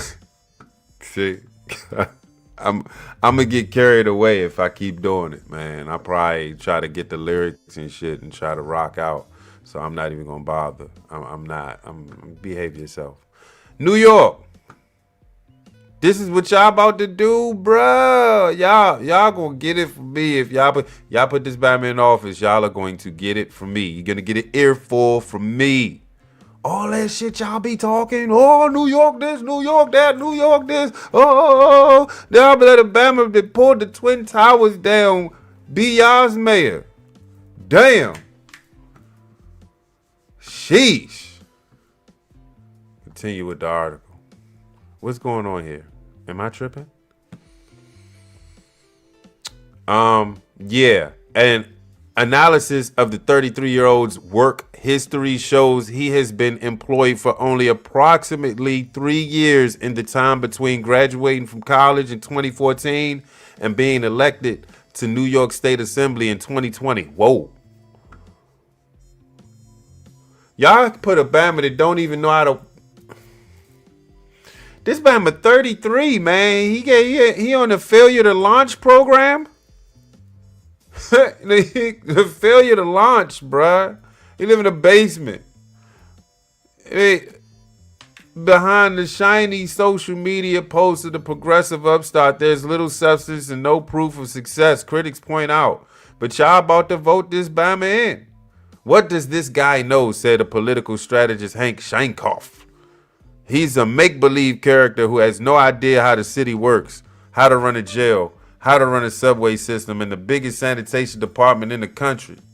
Who would even surround himself with children like him? Let me run this back. He said, who would he even surround himself with? Children like him? Uganda-born Mamdani's resume starts in 2014. Again, this Bama's 33. He should have been working way before then. After he graduated from Bowdoin College in Maine. Maine, what y'all got going over there? Maine is just a horror flick film state. You go over there, you just do horror films in Maine. Maine seems like it's just a lot of death. I'm gonna go down Maine and get jumped now. Maine, this is Maine. All I saw was water and little islands, and don't it flood out Maine a lot? Y'all got a college called Bowdoin. I'm probably botching the name of this college, but it don't matter. He graduated college in Maine with a degree in Africana studies. So you studied Africana. I ain't even gonna go there. He worked as an organizer for an advocacy group, Move On, in Seattle for 4 months. They want to create a inclusive and progressive future according to its mission statement, which adds, we envision a world marked by equality, sustainability, justice, and love. Oh, that is so sweet. He then spent 2 months at Tex PIRG, an advocacy group in Texas, according to the New York Times, which cited his old resumes. In 2015, he worked as a music supervisor on Queen of Katwe, a Hollywood film about a chess prodigy from a shanty town on the outskirts of Kampala, directed by his mother, Mir Nair, an Oscar-nominated filmmaker. Okay. Man, you just living off Mom Dukes. Mamdani's father, Mahmoud Mamdani, is a professor of anthropology, political science, and African studies at Columbia. I actually created a playlist for Myra, who also happens to be my mother. Nepotism and hard to work. Oh, hold up, man. This Bama still 10 toes down on it. Man, New Yorker, y'all even paying attention what this Bama's is saying? Can they listen to this Bama? He said, and I quote, I actually created a playlist for Myra, who also happens to be my mother. You know, nepotism and hard work goes a long way. You thought that was funny? This was in an interview on Kaya FM in South Africa in 2016, shortly before the Disney film was released. At the time, Mamdani was 25, so he's supposed to be working hard then, independently. He's supposed to be out the nest, bruh, doing something. He then decided to pursue a career as a rapper in his native Uganda, working under the moniker Mr. Cardamom. Oh, God. So that was what we was looking at, Mr. Cardamom? In 2019, he made a rap music video featuring Madhu Jaffrey, an icon of Indian cuisine, starring as a tough grandmother. Oh, that must be the video. Yeah, that's the video right there. That's you see the picture right here. That's the video. What is this video supposed to be? Are you like spoofing rap or something? Cause y'all look goofy as shit. The Bama with the red, the burgundy shirt. Why does he have a thick ass white shirt under his red short sleeve? You got two short sleeve shirts on. The other Bama that look like the Bama from Scarface. What is he looking at in the picture? He not even looking at the camera. What is he doing? And this Bama that in the white with the glasses, the geek, the dweeb. Why he look like he banging on the Congos and there's no Congos? And you, my friend. Oh, my friend. What watch are you wearing, man? Is that a Rolex watch, my friend? My friend, do you have a Rolex on, my friend? Anyway, he was also a campaign manager for progressive candidates, including Ross Barkin, never heard of him, a journalist turned politician, during his unsuccessful campaign for New York State Senate in 2018. Oh, that's the Bama right there? That's Ross Barkman. Yeah, oh, okay. Failed. He said on the bottom of the picture, it failed. Then he did a short stint as a financial counselor for Shaya, a nonprofit that works with the South Asian community in Queens. I probably botched the hell out of that. I'm sorry. Apologies in advance. Where he says he now lives in a rent-stabilized apartment before running for New York State Assembly in 2020. A spokesman for Mamdani campaign refused to provide his resume or say how long he had worked for the Shia and declined comment to the Post Monday. I don't know what that is. It's C. Whatever this word is spelled is CHHAYA. You figure it out. Highlighting his lack of experience, Leanna. God damn y'all names. I'm American, goddamn it. Y'all too foreign for me. I'm sorry. Highlighting his lack of experience, Laila Zagari, editor of the Bigger Apple newsletter at Manhattan Institute, told the Post, he's running for a campaign full of slogans, crowds, and big promises, but he's never managed a budget, run a large agency, or had to deliver results in real time. That kind of inexperience risks turning hope into gridlock and vision into chaos, and voters should be clear-eyed about that. But hey, as the numbers show, I don't think New York is clear-eyed about none of what you just said. I think they high off this man's supply. As a member of the State Assembly, Mamdani has been long on advocacy but done little to craft actual legislation.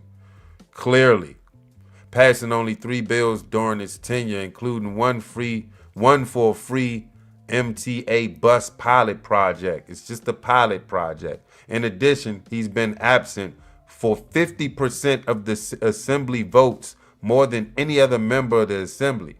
Where has this Bama been?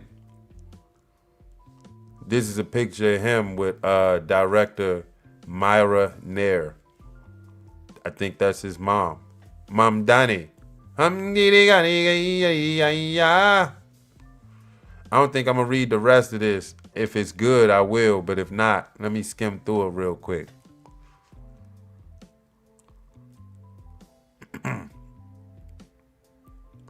Alright, let's get it. The first paragraph had me interested. Whose family moved to New York City when he was 7 years old. He attended the Bronx High School of Science and lived in Columbia University housing, a plush apartment with no rent, in his own words, for most of his life. Although critics say Mamdani is ill prepared to preside over a city of more than 8 million people. That's 8 million people. His campaign has been effective, especially among young voters. Among his campaign promises is generating $10 billion in new taxes from the wealthy to pay for free childcare and free buses. I don't know, bruh. As I run this campaign, I am very clear about that which I know and also understanding which I don't know, Mamdani told the New York Times last week. But on Monday, the same newspaper editorial board, which no longer endorses political candidates in the state and local elections, weighed in on Mamdani, noting, quote, he offers the kind of fresh political style for which many people are hungry during the time of them being angry at President Trump. They took time to say that. They're not supposed to be doing that, but they took time to slander the man. Unfortunately, Mr. Mamdani is running on an agenda uniquely suited to the city's challenges. Political strategist George Arts, who worked at a press secretary and former New York City Mayor Ed Cox. I know that was an administration, wasn't it? I wasn't around. I don't think Zohran is prepared for the mayor. I don't think Zohran is prepared for being mayor, said Arts. He's young and totally lacks credentials for the job. Running a campaign on pure left-wing ideology is losing proposition for the running of the city. Early voting in the Democrat primary opened on Saturday, with the primary election to be held June 24. Polls show Mamdani only slightly trailing former Andrew Cuomo in popularity. Let's check the numbers now, because I thought I saw it. Give me a second. Is this the same article? I put the same article out? That is crazy.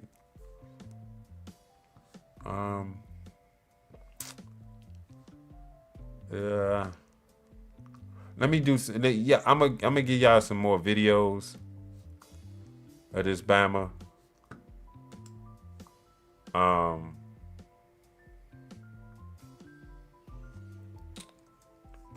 While I look for the polls currently, I'm gonna look for the current polls and see what the score what the score is real quick though. Let me give the video of him. He talking shit. Oh, did he just do that? Hold up. What? How, what? Check him out.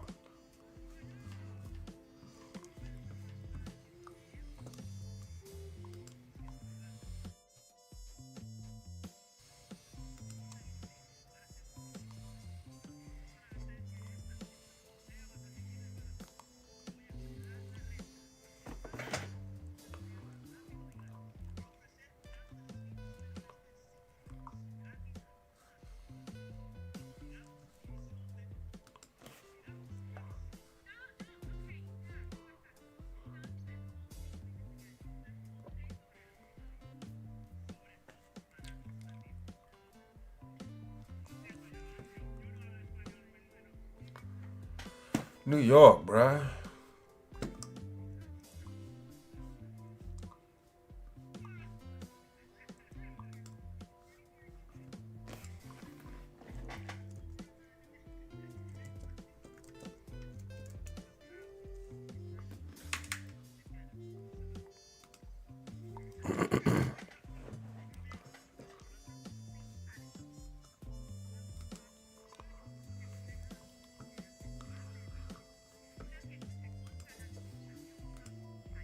All right.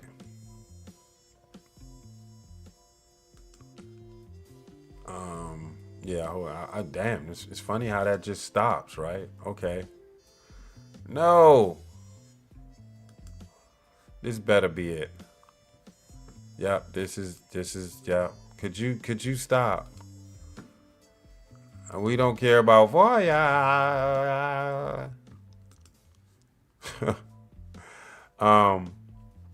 Okay, so I was checking the polls currently. This is from 4 hours ago. It said Mamdani's lead narrows in New York City mayoral race. Cuomo, shots, bang, bang. Cuomo supporters more certain about vote now, but Mamdani's continue to be more enthusiastic. All right. We're not going to go to no video. In the contest for New York City Mayor, Democratic nominee Zohran Mamdani, his lead has narrowed since early October, but he's still ahead by double digits, and his lead holds in hypothetical two-way race. The analysis below focuses on New York City likely voters. The latest Fox News poll released Thursday, that is today, 4 hours ago, finds Mamdani with a 16-point lead. 47% back him, while 15% favor Republican nominee Curtis Sliwa, and 31% go for independent candidate Andrew Cuomo. I know y'all gonna eat me up in the comments like, he's saying his name wrong. I know.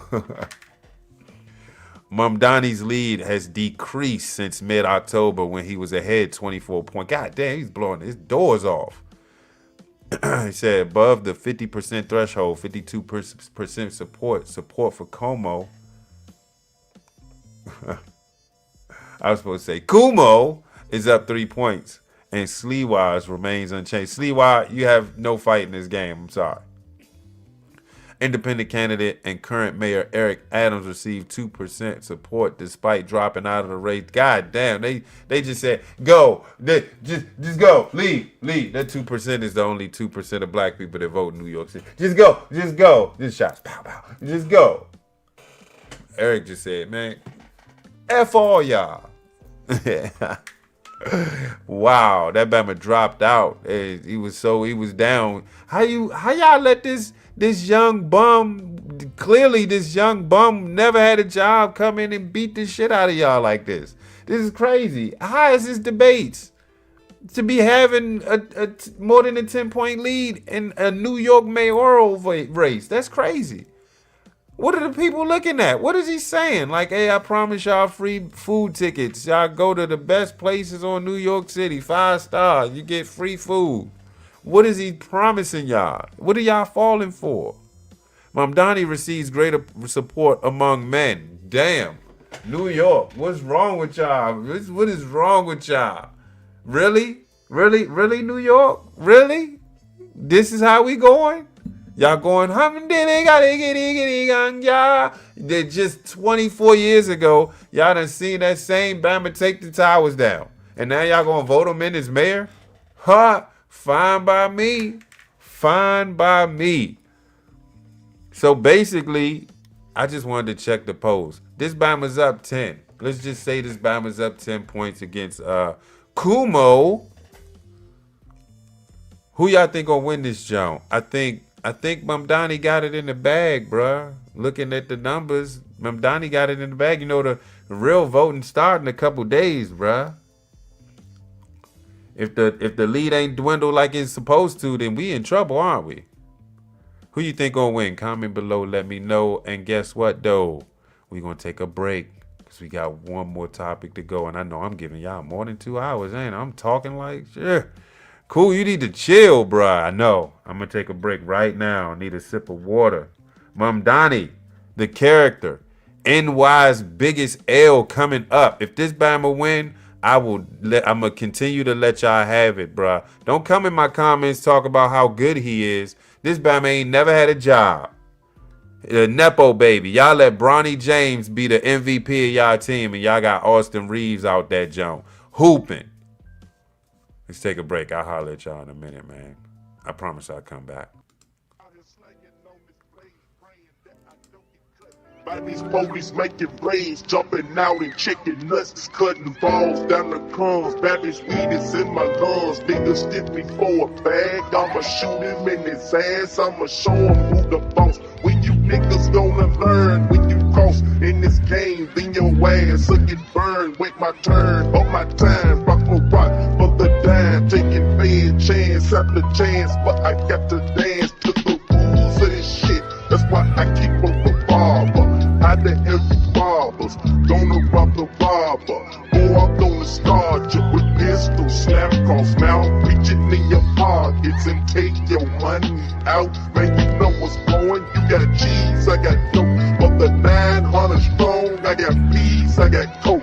Ain't no credit given, man. You can get around here. Niggas robbing, niggas banging, niggas slanging down here. I got these hoes and a bunch of fucking dope. I got peas, coke, and some killers at the door. Got your weed, smoke, and a quarter on some dope. What you need, bro, is some fucking with your boy. Quarter bird, what's the word? For you, dog, it's the low. Selling me back as weed, but you want the purest stove. I'ma go, I'ma pour me a rabbit out a hat. I'm some cane, Mr. Sugar, and some killers that with gas. Always trying to be slick.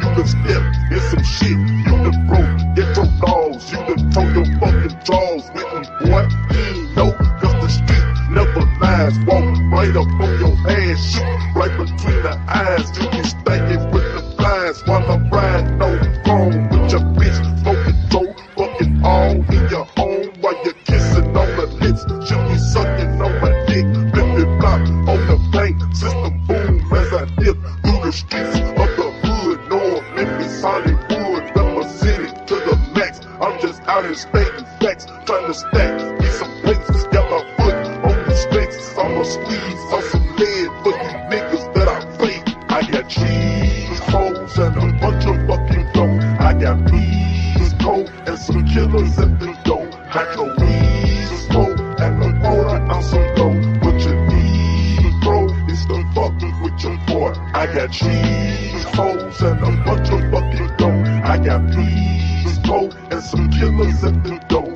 Got your weed, smoke, and a quarter on some dope. What you need, bro, is the fucking with your boy. You can duck from the tech out the Escalade. Once I get my cheese on the road, then I must pay. If you wanna come against me, dog, bring your whole brigade. But you shook your slice like a throat with a switch to blade. Sipping on some Paul son, like some sweet Kool-Aid. Strapped with me an automatic gun. Don't you violate. Nigga said he'll snitch on me, dog. I didn't hesitate. Caught him in the projects one day. Sending to his grave. Players wanna come through the hood, but forgot the fear. Knowing it ain't all to the good, you can get it here. Wrong place at the wrong time. Call it slippers go. Those things keep me up with them, and my pockets swole. Eyes red as hell, cause I ain't had a nigga sleep. Snort a coat of balls so that I can stay on my feet. Cheap any bitch, just the same as a nigga too.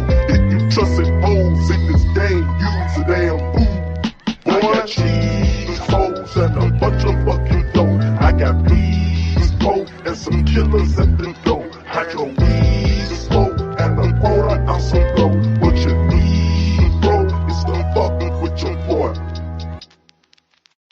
Out here.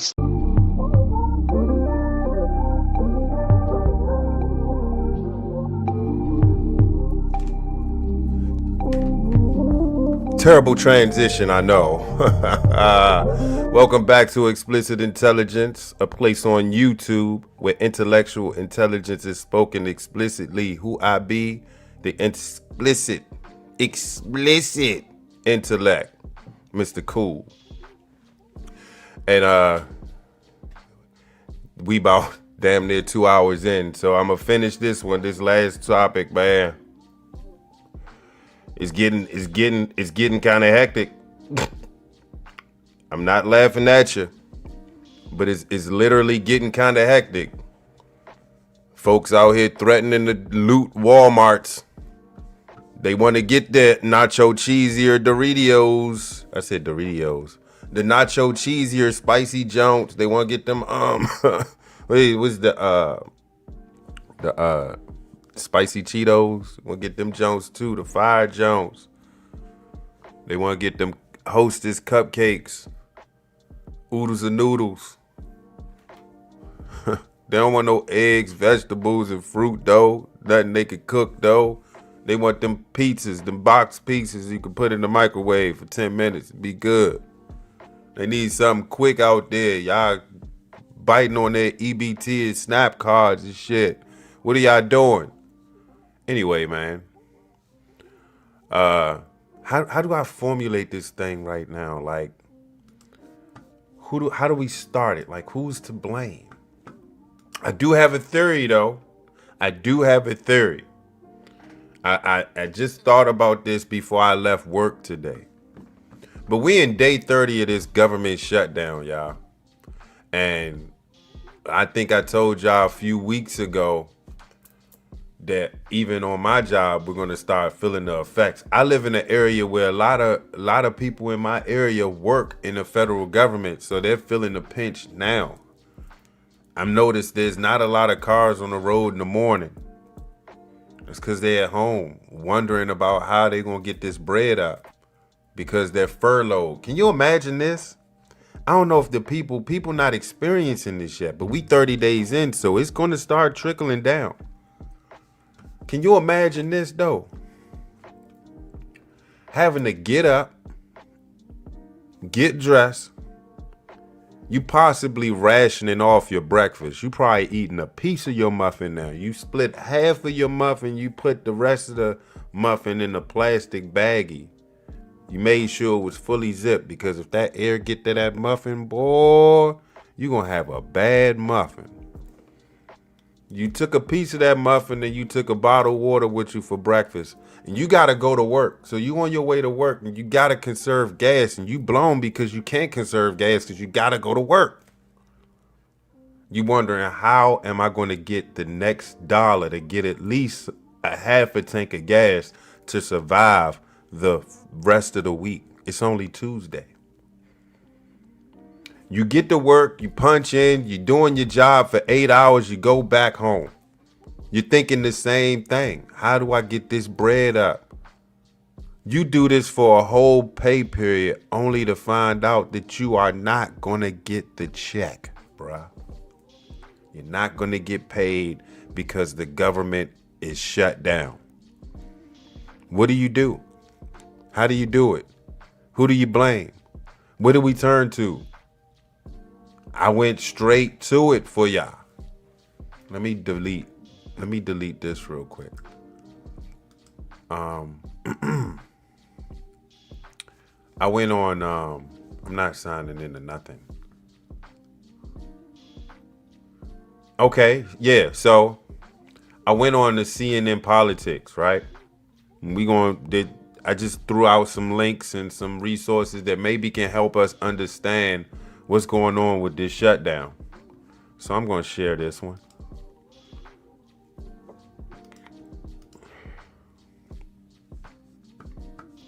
So I'm on CNN Politics. If y'all not intellectual enough to sit back, relax, and get this politic, and then you missed the other two topics. We wasn't on politics. Y'all probably, hey, don't you talk about the goddamn politics again? Yeah, we talk about politics again. What we're covering, you're experiencing this in one way or the other. You will be experiencing this.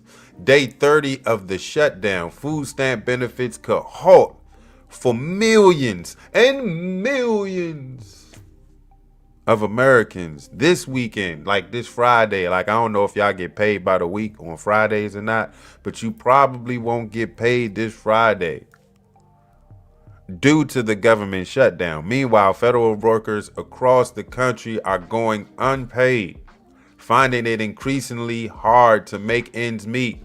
Some people, like I just told you, they have to continue to go in and do work while knowing they're not getting paid. They've been at it for a month now. They're probably at work in their office mad as hell, ready to throw the keyboard at the TV screen or whatever, the computer screen. They might hate a coworker. They just want to get up and bash their head. And y'all seen the meme. You seen the video before. Bama just couldn't take it no more. He kirked out. He pushed his computer over. He got up and beat the shit out of his cubicle and ran out the office. I know these folks want to kirk, man. They probably at the job now. Like, I can't believe this shit, man. They need to figure out a way to get this unshut down. I'm tired of this goddamn shutdown. We don't need to be shut down.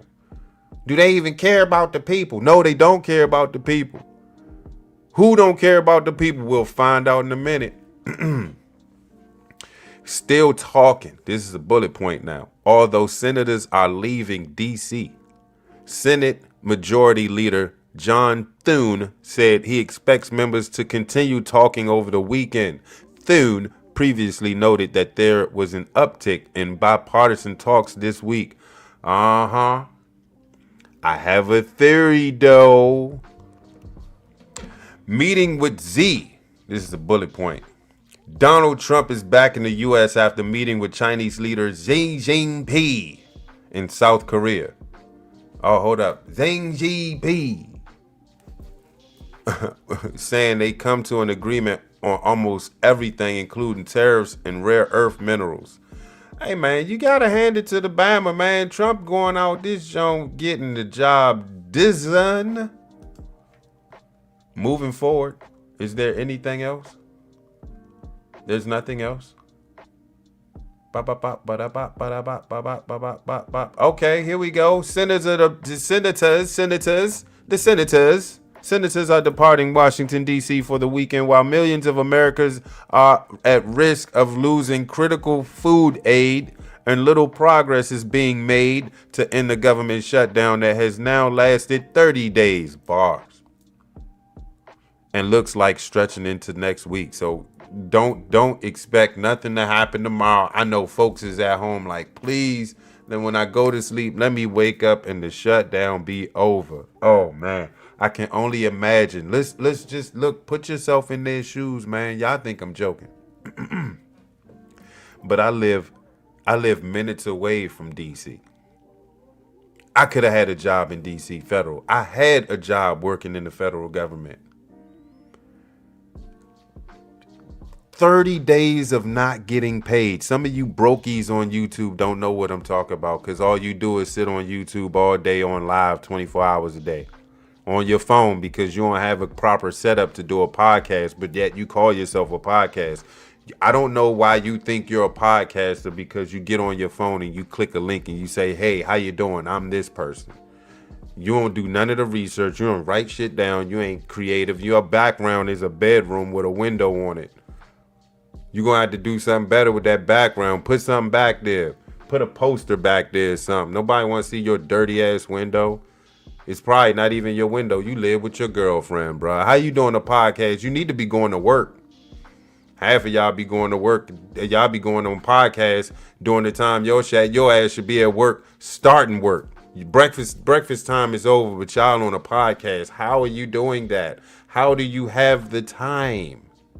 So I want all of y'all to just envision somebody who was working, making possibly $5,000 to $6,000 a month, not making $5,000 to $6,000 a month no more. You're zero. You're getting nothing from the government because you work for the government, and the government ain't got checks to give.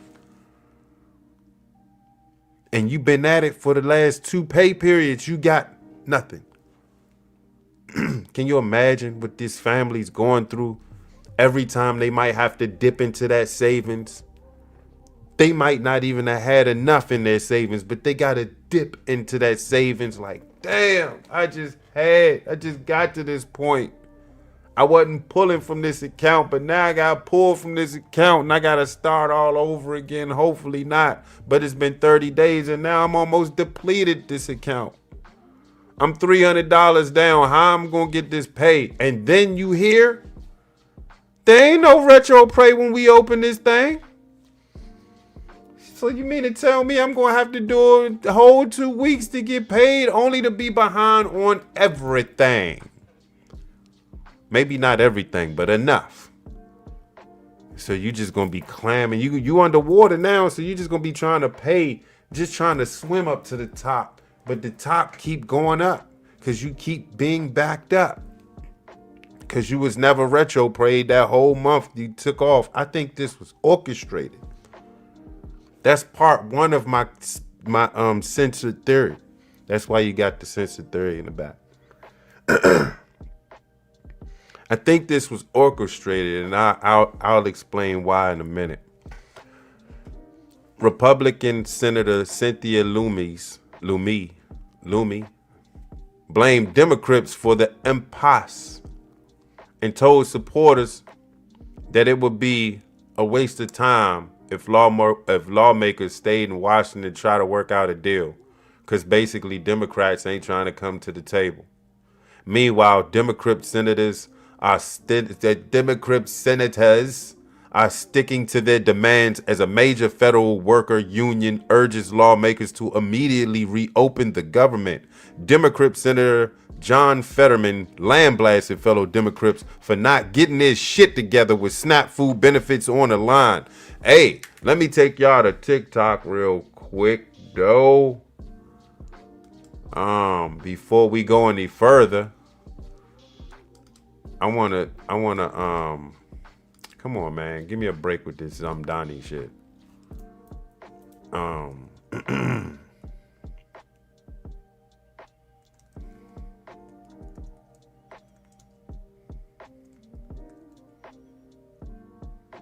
Okay, here we go. All I gotta do is I search threaten to loot SNAP benefits. I'm gonna get the hood is one. She look hood as hell, so I'm gonna see what's up with her. Take your time, TikTok.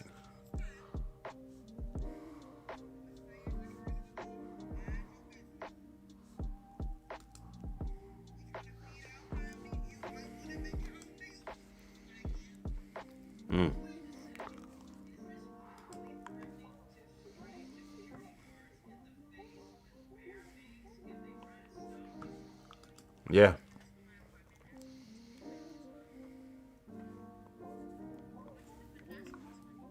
Oh.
Yeah, she's a cutie, man. But let's school her. I'm gonna let you school her after I school her. Homegirl, the problem with folks stealing a lot of stuff is that stuff that they stealing, them prices gonna go up.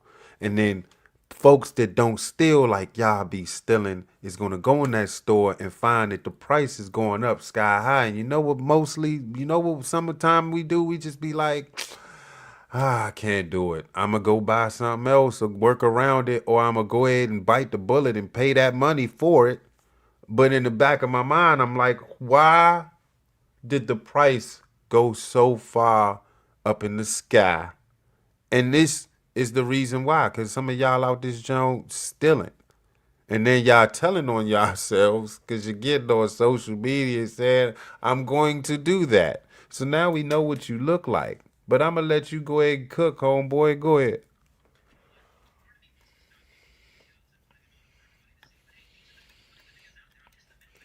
Yeah.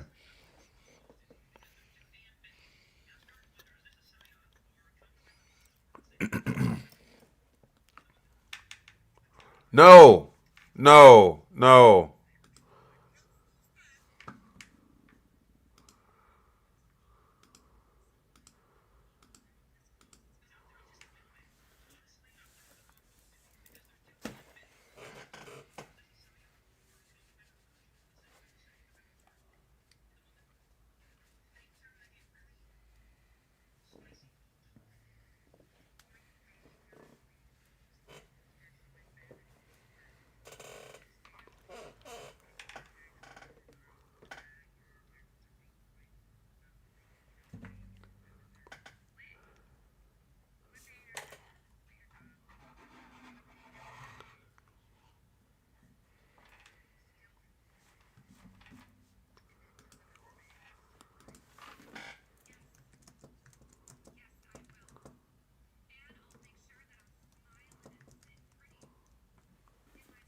I take that as a threat as well. But homegirl, I don't know if you Christian or not, but let me take you to 2 Thessalonians 3:10. For even when we were with you, we gave you this charge. Quote, if anyone is not willing to work, then he should not eat. This is out of the Bible. This is out of the Bible. This is out of the Bible, y'all. So if you don't work, you don't eat. So yeah, I had to give you that video. Let me give you a little bit more. Let me give you a little more. Let me get that.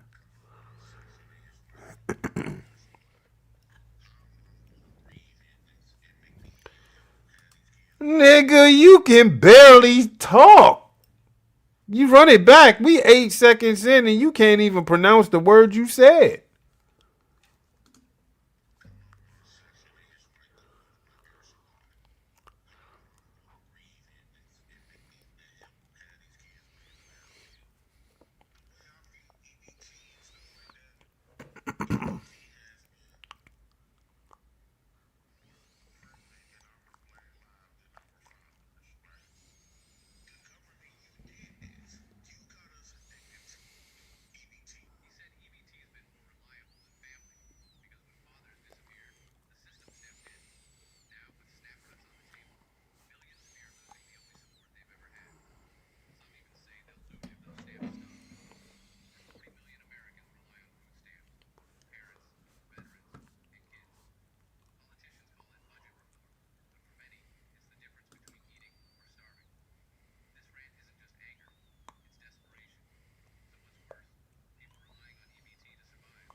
Nah, I think you better not. I think you better not, because we got your face on camera and you just told us what you was going to do. So all this was premeditated, player. The authorities is going to see this. They look, when they arrest you for doing what you're doing and they pull up your social media, they really going to get you in the clink. Hold up. What?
6:30.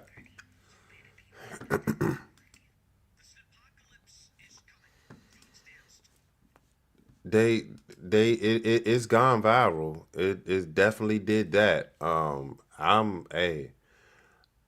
don't know when it's supposed to be ending this. I want to say November 1st, right? So November 1st, I guess those who are, expect a check or an electronic payment in the mail won't. On their card, on their account, won't get it, and they'll probably assume that they did get it and go to the store and try to get the food and the goods and find out that nope, you don't have that money in the account, and then they just gonna walk out, huh? It's just gonna be a mass walkout in Walmart come November 1st. How many? We got what? It's Saturday. What day did she say? Let me run this back. She said 6:30 too. What? Let's run this back.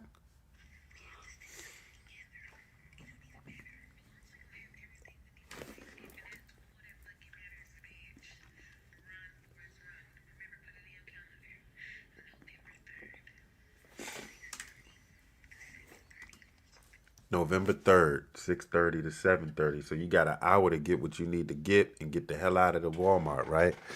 Let me see something real quick. I'm gonna just put in Walmart. Let me Google Walmart real quick, and I'm gonna go news real quick. Walmart addresses social media rumors that it will close stores when SNAP benefits lapse. Walmart is pushing back against viral social media rumors, falsely claiming that the retail giant plans to close stores amid looting threats tied to a possible lapse in federal food assistance funding. The rumors have spread across TikTok as the federal government shutdown stretches into its 5th week and threatens to disrupt federal programs, including the Supplemental Nutrition Assistance Program, SNAP, which provides food aid to more than 40 million Americans. These claims are fake and false, Walmart said. And we will continue to be open for business, Walmart spokesperson told Fox Business in the email. Will you have added security?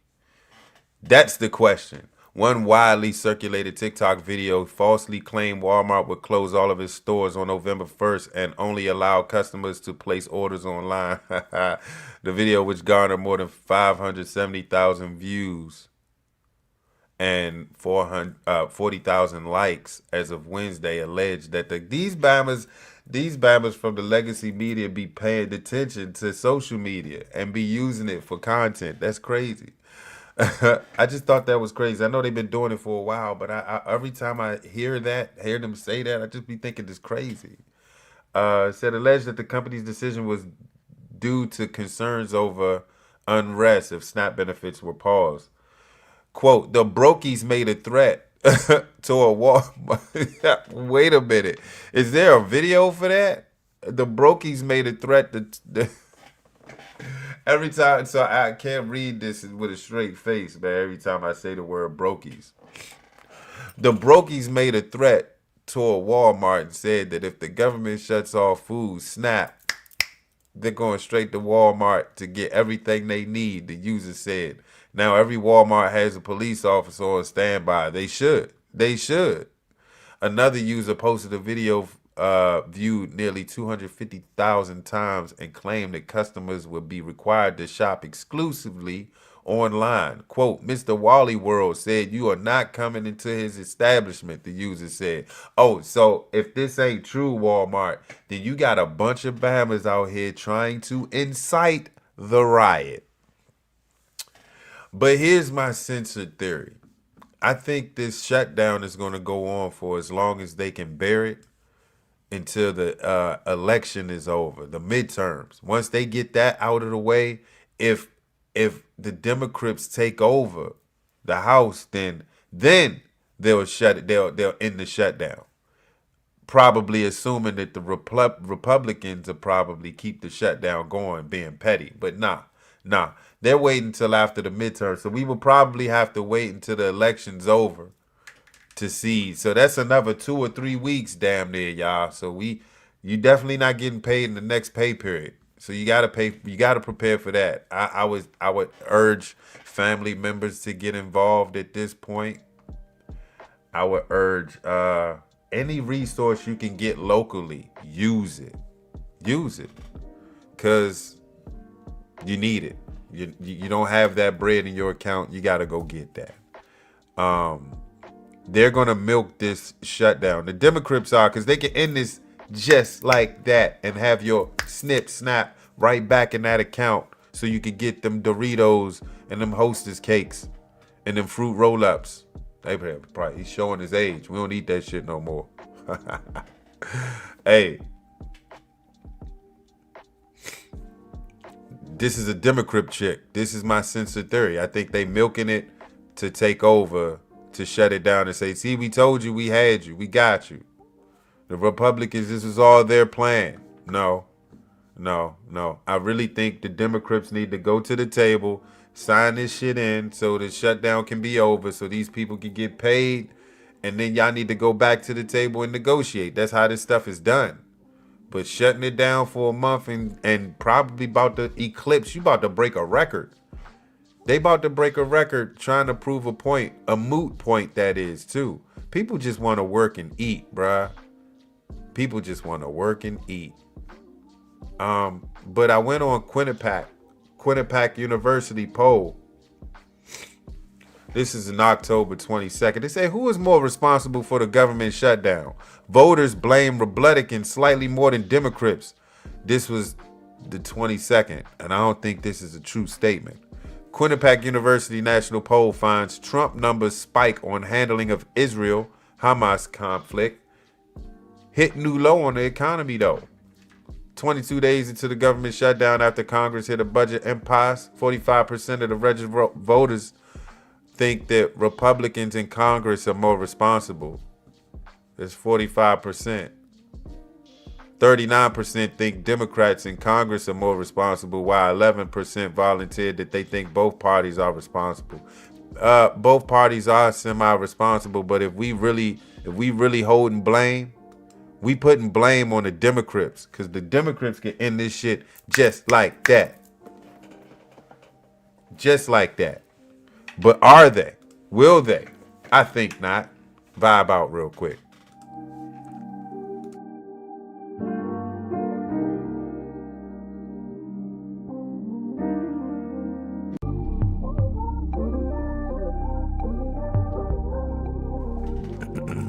Yeah, so like I said, the Democrats can end this shit right now. Right damn now. And if you live in the Democrat-ran area, if you're in a Democrat-ran city, you know who they blaming. They blaming Trump for this, bruh. They blaming Trump. You're not going to get through these Democrats, man. They got TDS. That's Trump derangement syndrome. That means whatever Trump does, whether it's good or bad, it's bad. He can cure cancer tomorrow. It's bad. Just like there was TikToks about Tylenol, Kennedy coming out. The scientists believe that taking Tylenol has adverse effects on the kid's well-being. So don't take Tylenol while pregnant.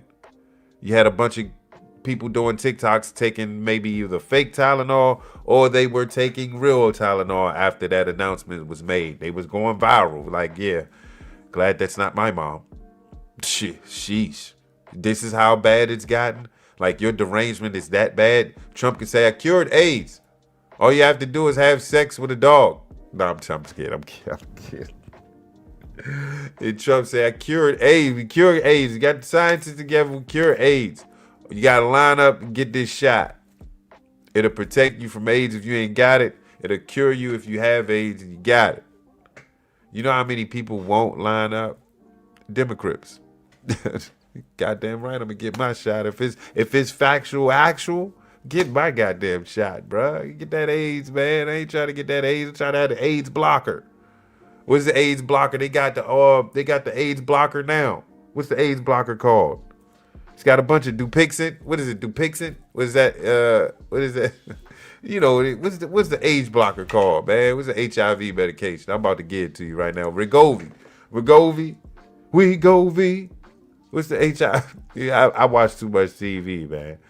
HIV medications, bro. What's that joke? What is that joke? We go V. I can't find it. Now my algorithm's gonna blow me with this bullshit. Y'all know what I'm talking about. Hey, but sheesh, man. 30 days in. Y'all laughing now, but we about to trickle down. It's about to be a trickle down effect. Y'all about to feel the funk of this shutdown. So yeah, Walmart denied that but I guarantee you they gonna prepare for some bullshit now. Between November 1st and maybe the end of this shutdown, they will definitely be guarded. They will definitely be ready for your dumb ass to come in there and try to steal some shit and run out of there. You'll be an idiot to follow through on the TikTok video that you just posted. You'll be an idiot to do so.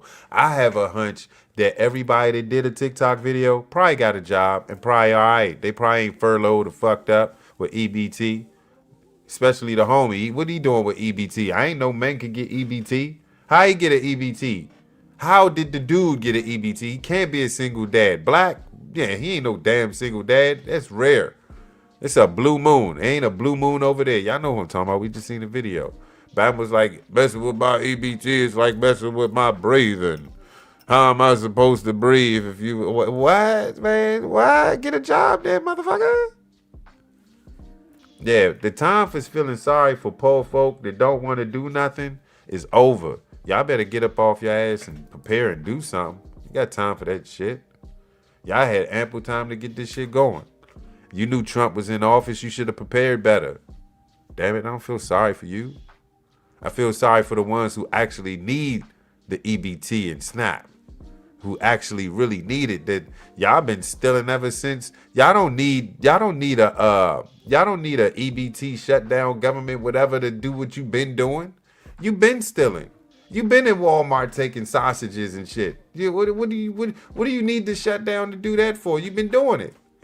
But you just want the defense, the excuse to be like, yeah, I told y'all I ain't have my EBT and SNAP. What do you think? I need to survive. Oh, I needed to survive. My kids ain't had nothing to eat, so I had to do something. I didn't do nothing. Nope. I saw that TikTok video you posted, dear. Let's play it. We at court. Let's play it. I don't give a fuck what y'all think y'all gonna do. I'm gonna get my EBT on. If I got a 0 on the account or I got 500 on the account, y'all can kiss my EBT having ass. Now you gotta deal with that shit because you even got the video. You gonna play the video at court, and then the judge is gonna be like, guilty. Man, I be asking what y'all think. Y'all don't be telling me what y'all think, so I ain't gonna ask. But if you know someone who's being furloughed, man, I would, implore y'all to help that person if you can.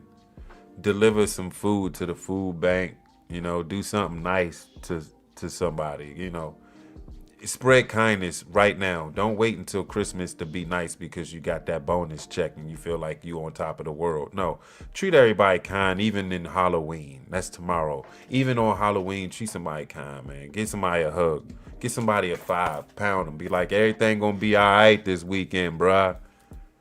Show more kindness because, look, you don't know what the next man is going through right now due to this shutdown. He might be on his last bit. He might be ready to kirk.